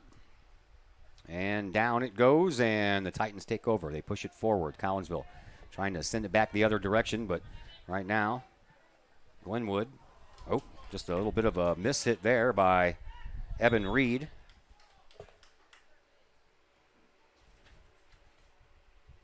And it'll belong to Collinsville. We're back at it Monday. Have some girls volleyball action for you Monday.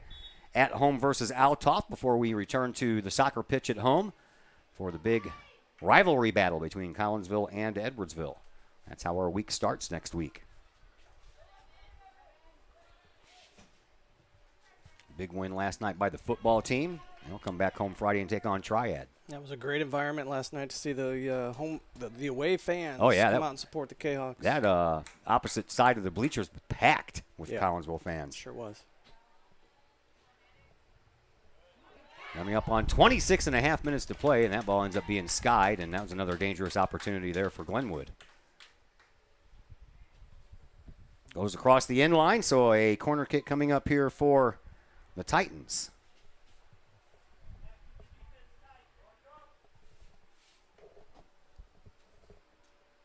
Far side of the field for this corner kick. And it's on the way. Popped up high in the air, right in the middle of the box. And, see, that's why your tallest guy is playing goal. He did every bit of reaching up to get that one. Anybody that's a little shorter than Jackson Peril, that ball probably would have went in. Yeah, I thought that was in. He made a great save, just tipping that ball back into play. Collinsville having a hard time getting it out of the defensive zone, but the referee will help with a whistle. Collinsville struggling defensively all day. Really feel like they're not on their game. So Jackson Peril comes out in the front of the box, and he'll send it all the way over to the far side of the field. back out to the middle for Compton. Compton up to Peterson. Peterson overran the ball, and it's picked up by Christian Ray. Ray moves in, takes the shot, and a one bouncer right to Peril.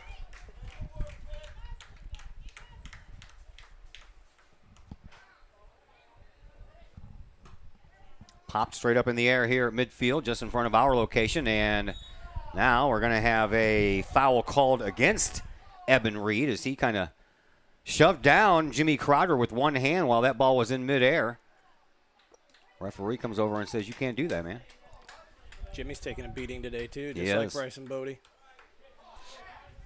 Here is Crowder. Crowder, and again, Reed comes from behind, almost tried to shove him down again, and then a miss hit there by Mahat, and Collinsville can't do much with that offensive opportunity, but Trey Peterson will try to set things back up. Gets it over to Bodie.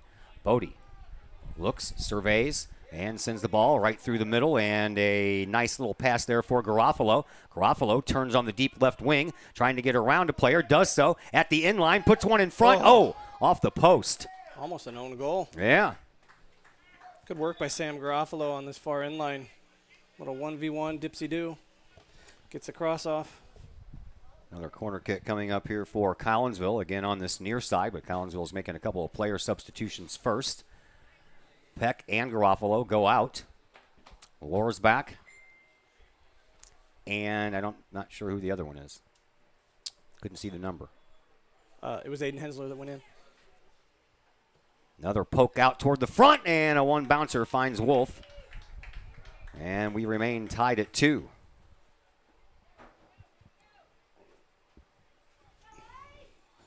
Wolf sends everybody back downfield, and his ball will make it well past midfield. And a nice header there by Compton will put it on the feet of Lorsbach. Lorsbach will send the ball up. Here is Reiniger. Sends it back to Trey Peterson. Peterson sends the ball up, but put a little bit too much of a left angle on it and ends up going across the line. Throw in coming up here for Glenwood. They do throw it back in, and it's sent right back out off the foot of Jimmy Crowder. So we'll move up the throw in just a little bit farther, right underneath our location. Ball down. And out to the middle of the field. It's going to be picked up there by Reiniger. Reiniger will send it back to the defense in Compton. Compton looks things over. Sends the ball up once again for Crowder. Crowder had to go off of his foot, but he stayed with the play, and then he lost the battle there, and now the loose ball is picked up by Lorsbach.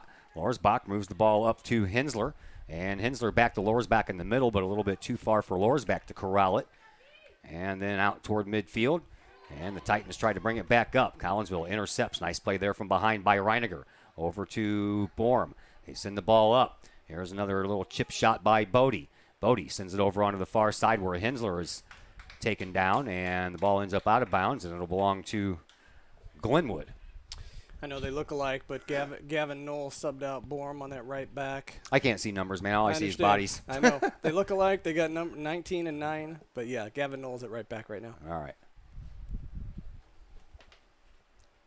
Well, you know, the windows are kind of dirty up here, too. Yeah, they need to get a little cleaning service up there. Yeah, they really do.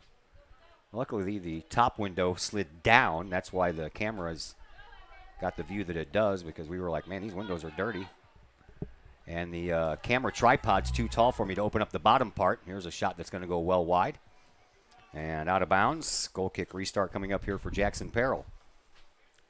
So I was glad that the top window came down, because my camera tripod's too high for it to use the bottom half of the window. So things worked out. I didn't know if they'd have a press box. I thought we'd be baking in the sun today. Yeah.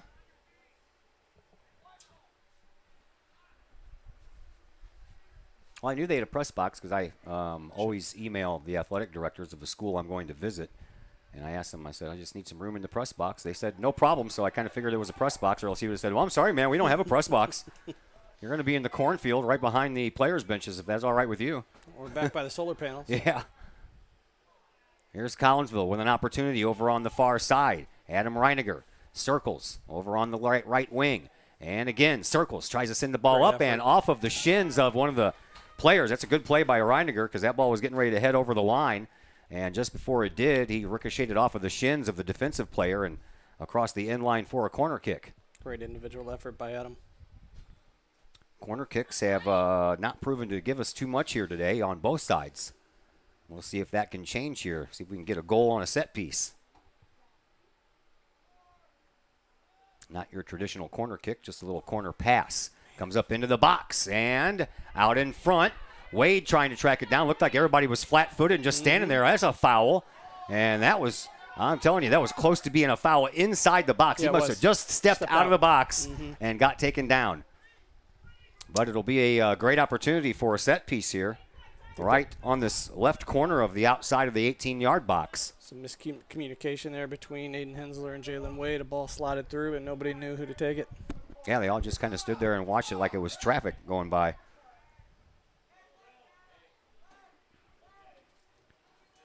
Manhattan Crowder over here by the ball.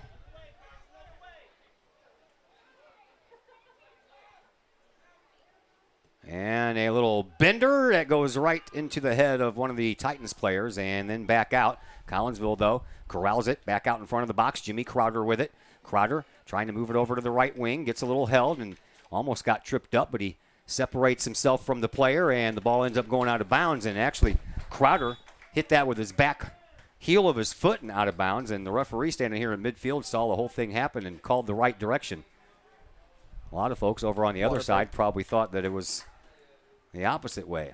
So we have a water break with 18 minutes and 48 seconds left to play here in this second half. So we will step aside for a moment as well, and we'll be back with the conclusion of the second half in just a moment here on the Kahok Sports Network. Looking for a little bite to eat in a nice, friendly establishment before heading out to a game? Look no further than LC's Pub in Caseyville. Just blocks from Collinsville High School, LC's Pub is the pub of choice for Kahawk fans, before, after, or even during Kahawk games. LC's Pub features a wide variety of traditional bar food, like burgers and fries, chicken wings and chicken strips, appetizers like pepper jack mac and cheese bites, fried pickles, and green beans. Plus, they have salads, fish, shrimp, and more. LC's Pub also features an outdoor patio, a gaming room, weekly poker tournaments, and a pool table, plus enough TVs for all the sports fans. And LC's Pub shows Kahawk games live, as well as Blues and Cardinals games. LC's Pub, 605 North Main Street in Caseyville, right across the intersection from All Pro Tees. Call for carryout orders at 618-855-9007 and on Facebook at LC's Pub. LC's Pub, Kahawk fans' pub of choice. The people of Illinois welcome you. The folks in Collinsville, Illinois, well, they want you to stick around for a while and enjoy the sights, the fun, the food, and of course, the Collinsville Kahawks. The city of Collinsville is a proud supporter of the Collinsville Unit 10 School District. So welcome to Collinsville. Come on over, catch a Kahawks game, or enjoy some of the new places to eat, shop, and have fun. There's plenty to do for the young and the young at heart. Enjoy Christmas at the Collins House during the holidays, tunes that bloom in the warm summer months, and more. There's plenty to do in Collinsville, so come on over for a bit. The folks in Collinsville would love to see you. For more information, go to www.collinsville.org. In times of financial uncertainty, how can you stay on track? Call on someone who's invested in your success. In Collinsville, that person is Jason Regg, your Collinsville Edward Jones financial advisor. Jason Regg will work to build a complete picture of your financial life, including your unique goals and passions. Jason Regg of your Collinsville Edward Jones office plays a big part in the community and the Collinsville Unit 10 School District with his Kahawk Educator of the Month award. To take care of the things along the path of you and your family's financial journey, call Jason Regg at the Collinsville Edward Jones office at 618-344-0252. Edward Jones, member SIPC. Back here at Blackburn College, Todd Duke, Brett Borum with you. We have 18:48 left to play here in the second half in a 2-2 contest. And non-conference action would probably mean no extra time, no penalty kicks, or we'll just end in a tie if that's the way it goes, because there's a game to be played after this one. Collinsville already has one tie on the year, trying to pull out their second victory of the year. As play takes place at midfield. Goes back to the defense. Nice little play there. Staying with it was Mahat.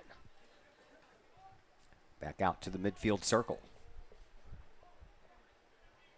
Glenwood moving the ball up. Well, that was a late call. That kid was down on the ground and then picked himself back up before that whistle was blown.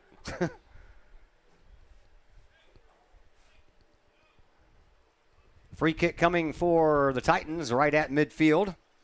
Zach Boston, the defender, will take care of this restart. He'll send it. It stays low, off of a head, up into the air, and watch out. That ball goes wide. As Braden Paul had to wait a couple of seconds for that ball to come down from the sky, and then he turned around and tried to do a quick hit shot on goal, but didn't get enough of it because he didn't think he had enough time to settle it down when actually he did. He could have settled it down and taken a shot. That's exactly right. Ball popped up into the air at midfield. Comes down right in front of our location here, and then knocked out of bounds. And that one is going to belong to the Titans. They'll keep it on the throw-in. And it'll be Jake Hamilton who throws the ball in. He does so right off of the head of Lorsbach and back down for Collinsville.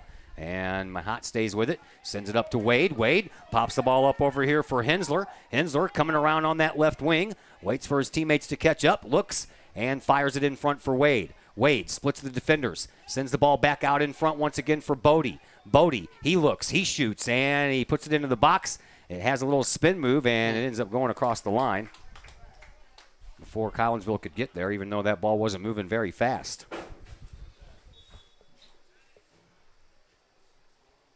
Titans substitution.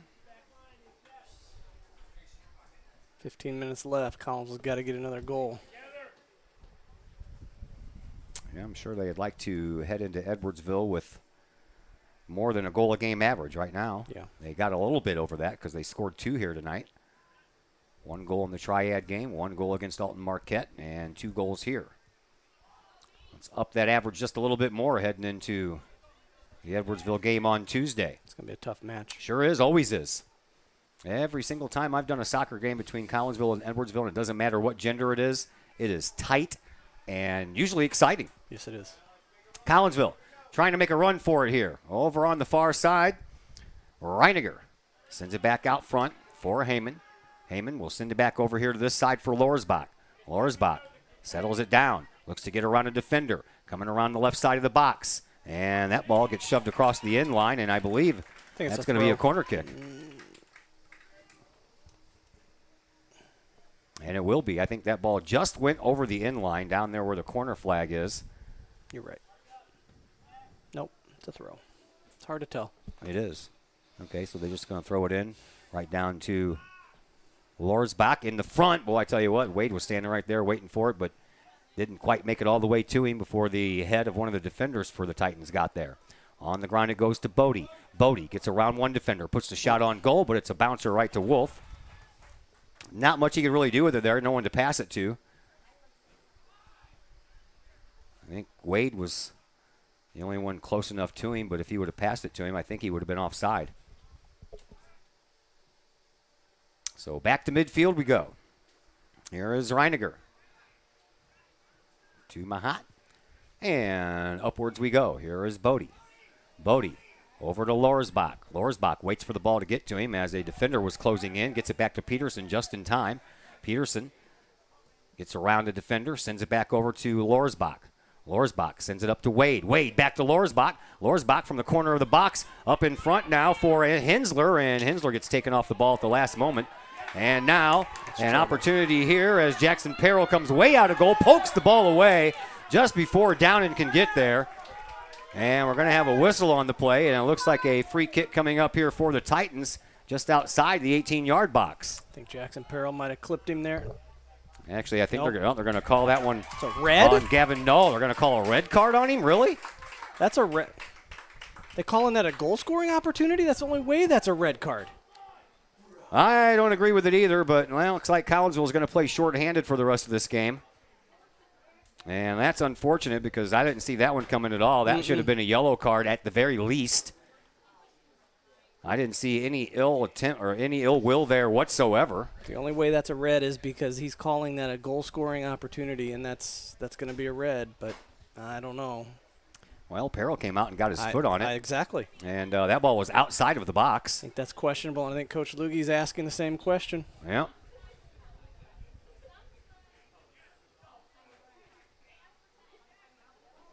Clock stopped.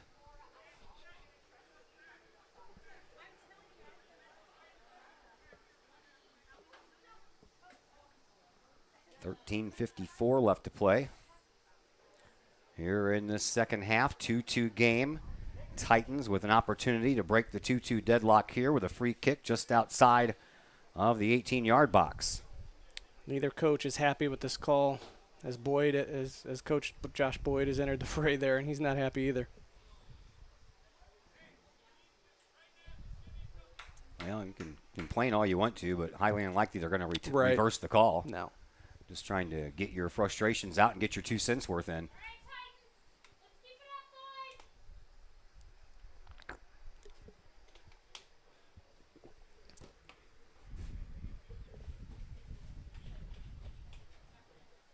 Conversation still going on.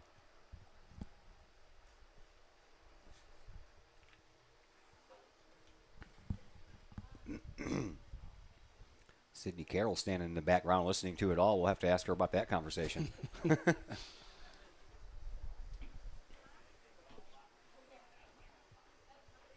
Questionable call. But I'm surprised the referee is entertaining it this long. Yeah. I mean, we're a couple minutes into this now. We are.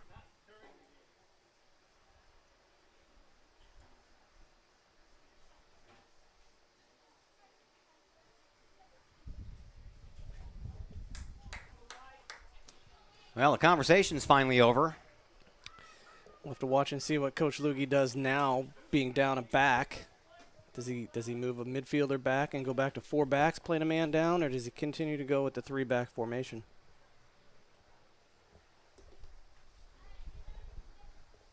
Playing shorthanded is no fun.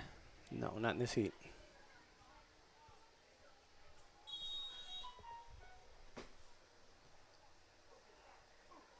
Over the top. And the opposition for the next team showing up on the field now.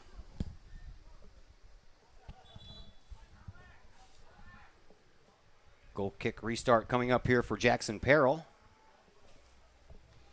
So he's bringing Alex Lorsbach back, and it looks like they're going to play a 3-back system for the rest of the timeout. 13 minutes left. Peril sends it back to action here. Titans in their offensive zone trying to keep it there. Collinsville sends it back the other direction. And the ball comes down at midfield for Bodie. Bodie will pop the ball over here to Wade. Wade will chase it down before it has a chance to cross that sideline. Gets around his defender and then has one more guy in front of him to beat. Gets around him, puts a shot on goal, but that one's high and a little wide. Jalen Wade made a nice move there on his defender. Just got a little bit underneath it.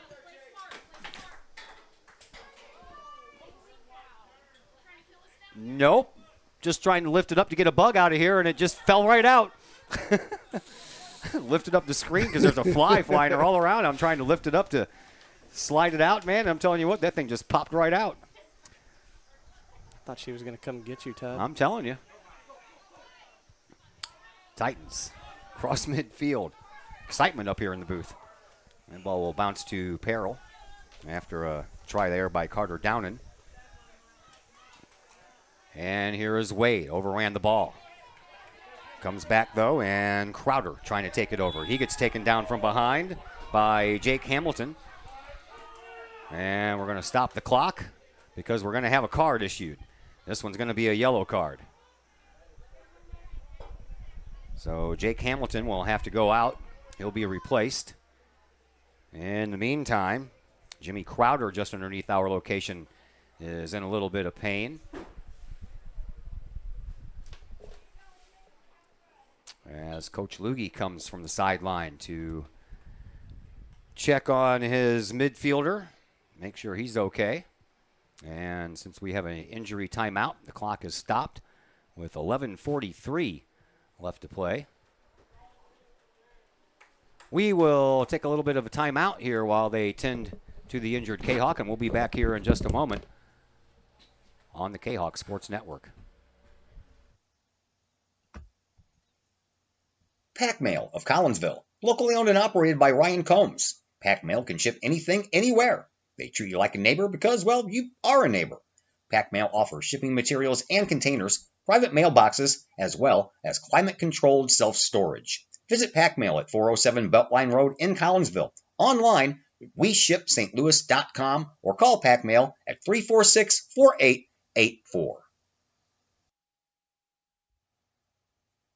The Collinsville Education Association is a proud supporter of KahokSports.com and the Kahok Sports Network. The CEA is your partner as they work to ensure quality education for our children. The CEA advocates excellence and equity in public education and represent over 400 educators in 11 schools in both Madison and St. Clair counties. For more information, you can visit the Collinsville Education Association's Facebook page or the CEA's website at collinsvillecea.org.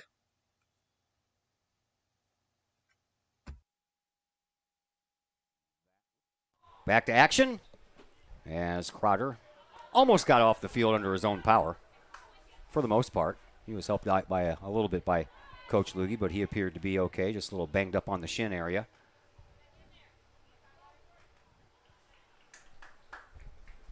As the ball ends up out of bounds over on the far side of the field.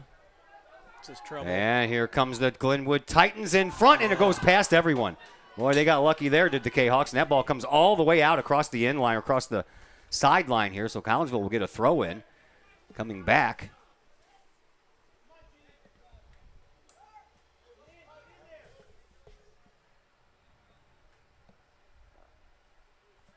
And the throw in comes in, and it's going to be sent back to Peril, and Peril will send it all the way back out to midfield. Off of the head of Marconi twice now. And then it comes down for Braden Paul. Paul trying to get rid of his guy. He can't. Picked up there by Adam Reiniger. Reiniger moves the ball up. And over on the far side, Bodie. And he'll send it back over to the defense. And once again, Reiniger with it. Over to Bodie. Bodie will send it back over to midfield and then send it back over here this way. Lohr's back all by himself. He surveys things, sends the ball up, finds the foot of London Mahat. Mahat sends the ball up into the middle and finds the foot of Sam Garofalo. Garofalo over on the far side for Reiniger. Reiniger just outside the left corner of the box, sends it up and in. Wade gets tugged on from behind, and there's no call.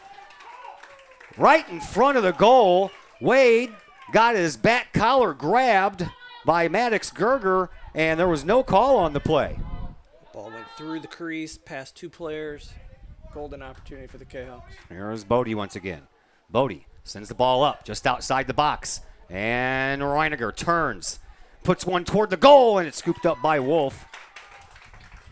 As he was waiting for some help to come up through the middle, but that help was covered by the defenders.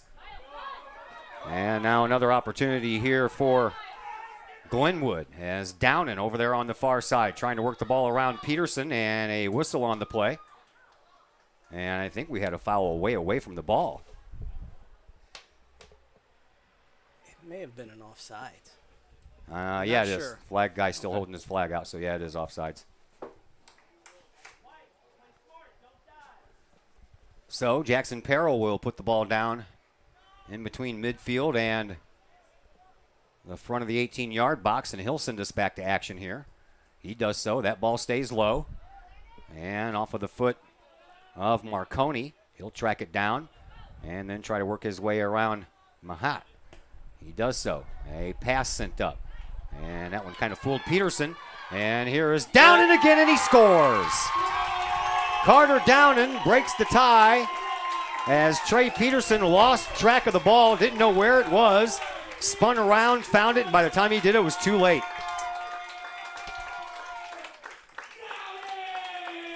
It's unfortunate because Collinsville had some opportunities here to get that go-ahead goal, and they capitalize on one mistake. Yep. It's the game of inches. Most sports are a game of inches when you come right down to it. Yep. And in this particular case, it was a non-call here in front of the goalkeeper for the Titans of a tug from behind off of the shirt of Wade that wasn't called. Play went the other direction. Peterson loses the ball. Down and finds it first. And he scores the go-ahead goal with 8.5 minutes to go here in this second half. So Collinsville now looking for the equalizer. Here is Lorsbach. Lorsbach over on the far side. That ball takes a bounce, and trying to track it down is Reiniger. Reiniger does so over near the corner flag and trying to keep it from going out of bounds. He turns, sends it back into Hensler. Hensler out front for Garofalo, and a shot by Borm, and that one just goes a little bit wide, or else that one was labeled for that top near corner. It's going to be an uphill climb here in these last 7-8 minutes, being a man down. College is going to have to dig deep, find some heart.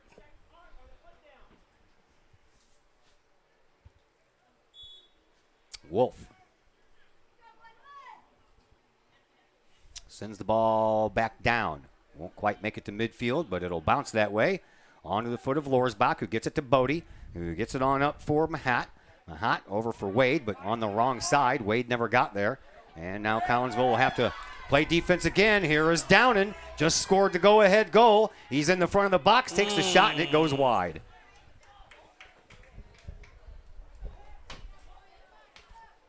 Goal kick restart coming up here for Jackson Peril as we approach 7 minutes to play here in this second half.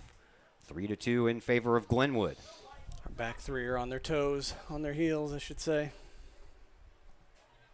Peril sends the ball up to midfield.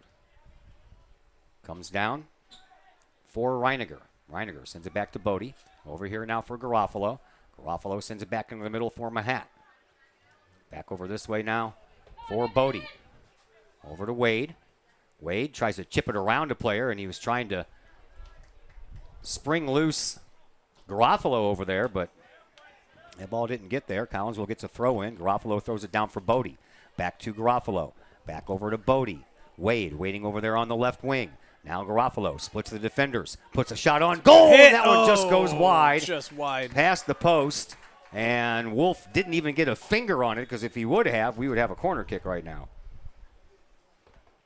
Just wide. Just wide of that far post. It's exactly where you want to try and place it. Sam Garofalo did a really good job. Struck it hard, just didn't find the inside of the post. Young Garofalo, the younger brother of Nick. The hockey player? Yeah, Yes. the hockey player, yeah. Loved watching Nick Garofalo play hockey. Boy, I tell you what, he was fun to watch. Heard he was mean. He was. He had his fair share of penalty minutes, that's for sure. Over on the far side, Collinsville trying to get the equalizer. Here is Peterson. Peterson has the ball go off of the defender, and now he will throw it in.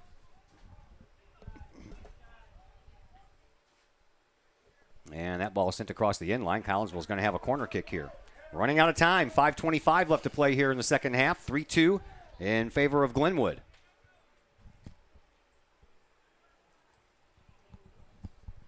Mahat will take it. Let's see if we can score on a set piece here. It's on the way. It's high. And Wolf jumps right over the back of Aiden Hensler to grab that ball. Aiden's a big body. That's a big body to climb over. Goalie did a good job. Wolf sends the ball high into the hot daytime sky and down in front of the Kahok bench. And that ball out of bounds. So Lorsbach will throw it in from in front of his bench.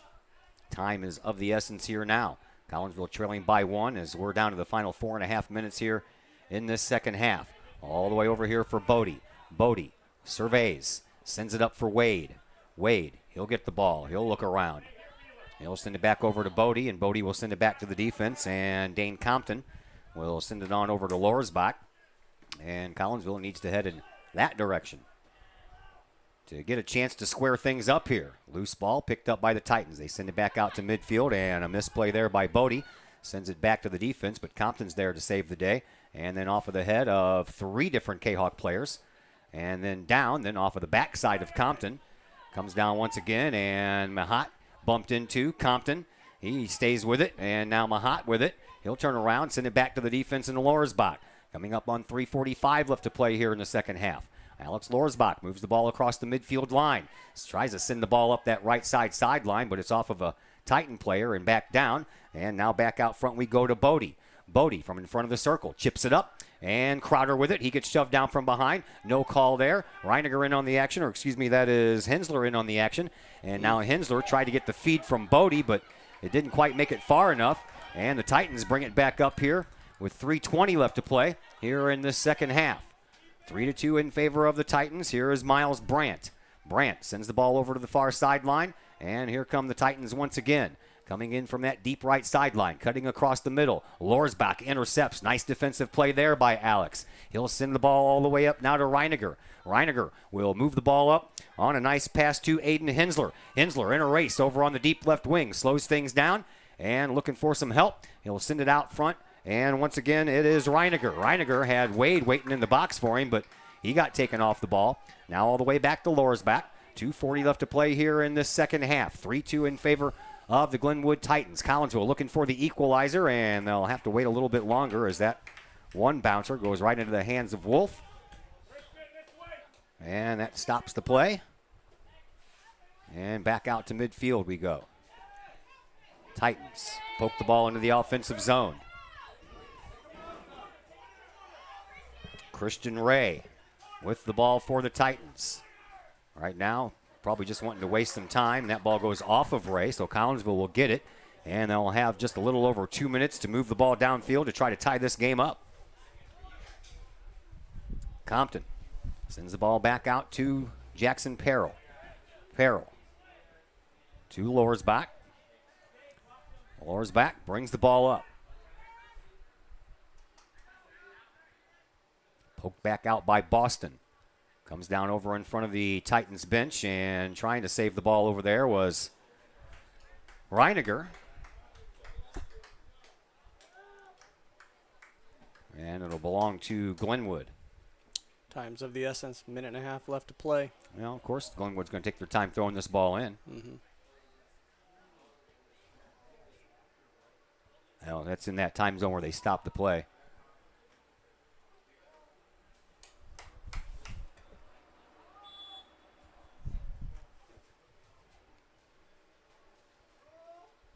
Titans throw it in the offensive zone. Lorsbach will have to go all the way back and chase it down.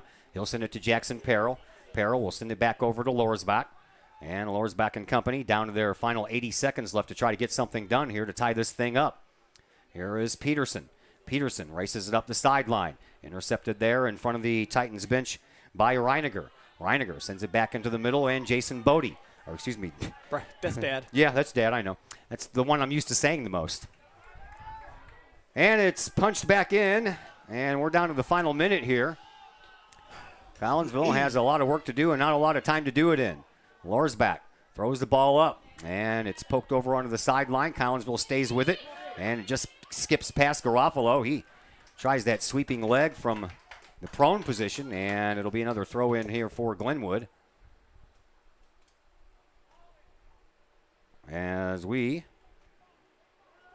are running out of time here. Popped up. Peterson. Bodie. Wade. Wade tries to move the ball up. Down in the final 20 seconds. Wade gets taken off the ball. Bodie is there to try to pick up the trash. He does so. Turn around for Aiden Hensler. Hensler got knocked off the ball, and it's sent all the way back to Compton. And Compton sends the ball up. We're under 10 seconds, so there needs to be a shot on goal like right now. And it's toward the goal. Knocked out of the box, and that is going to do it. Titans come back and win this one by a score of 3-2. After Collinsville takes the early lead, Titans tie it up. Collinsville comes back, takes a 2-1 lead.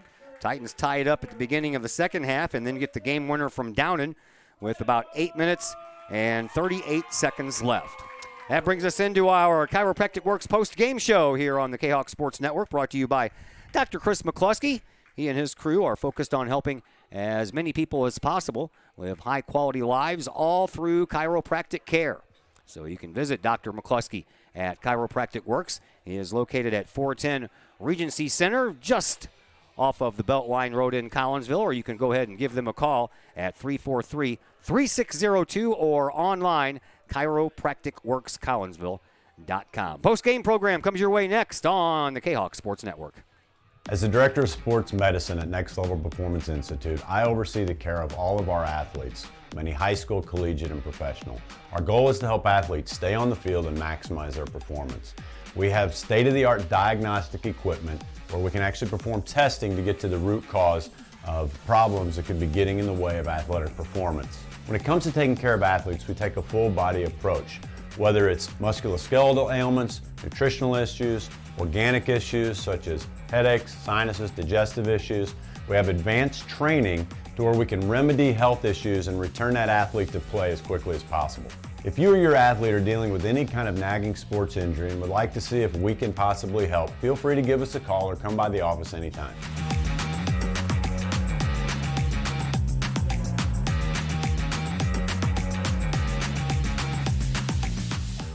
Your home is where you feel happy, safe, and secure. So if you see signs of foundation problems like cracks or uneven floors, worrying is natural, and getting it fixed is crucial. Woods Basement Systems understands. We've been solving foundation worries since 1986. Woods experts have the training and equipment to make permanent repairs. So stop worrying, because with Woods, it's fixed forever. Foundation problems don't get better with time, they get better with Woods, the all things basement-y experts. Call or go to woodsbasementsystems.com today. The Times-Tribune, Madison County's longest-running leading independent newspaper. The Times-Tribune covers Troy, Collinsville, Maryville, and all the villages and communities of Madison County. From area city halls to sports, including the Collinsville Kahawks and Unit 10 District News. The Times-Tribune covers that and more. The Times-Tribune is a weekly hometown newspaper published every Thursday, and a one-year subscription is only $40 for the printed and online editions. For more information, call the Times-Tribune at 618-667-3111, online at timestribunenews.com, or follow them on Facebook at Times-Tribune. Looking to buy a new home or sell your current home? Trust the Blaylock Group of eXp Realty with all of your real estate needs. The real estate market is hot right now, and you can trust the years of experience the Blaylock Group brings to the table. The Blaylock Group can help you find your dream home, or they can help you get top dollar for your current home. Give Peyton or Emily Blaylock a call today at the Blaylock Group of eXp Realty, 618-780-4622. That's 618-780-4622. The Blaylock Group of eXp Realty. Drink it in. Powerful, vibrant, nutrient-rich fuel for healthy, active, experience-rich lives. Each ingredient chosen carefully, every blend crafted masterfully. Nurturing your passion, nourishing your purpose. So you can be your best self, live your best life, and rule the day.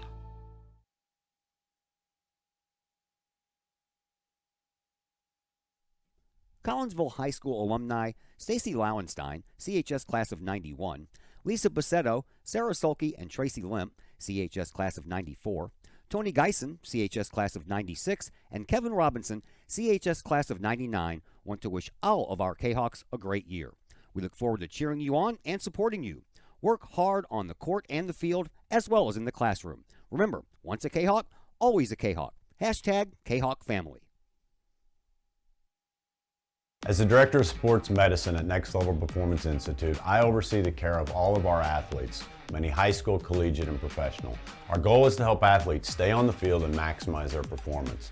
We have state-of-the-art diagnostic equipment where we can actually perform testing to get to the root cause of problems that could be getting in the way of athletic performance. When it comes to taking care of athletes, we take a full body approach, whether it's musculoskeletal ailments, nutritional issues, organic issues such as headaches, sinuses, digestive issues. We have advanced training to where we can remedy health issues and return that athlete to play as quickly as possible. If you or your athlete are dealing with any kind of nagging sports injury and would like to see if we can possibly help, feel free to give us a call or come by the office anytime.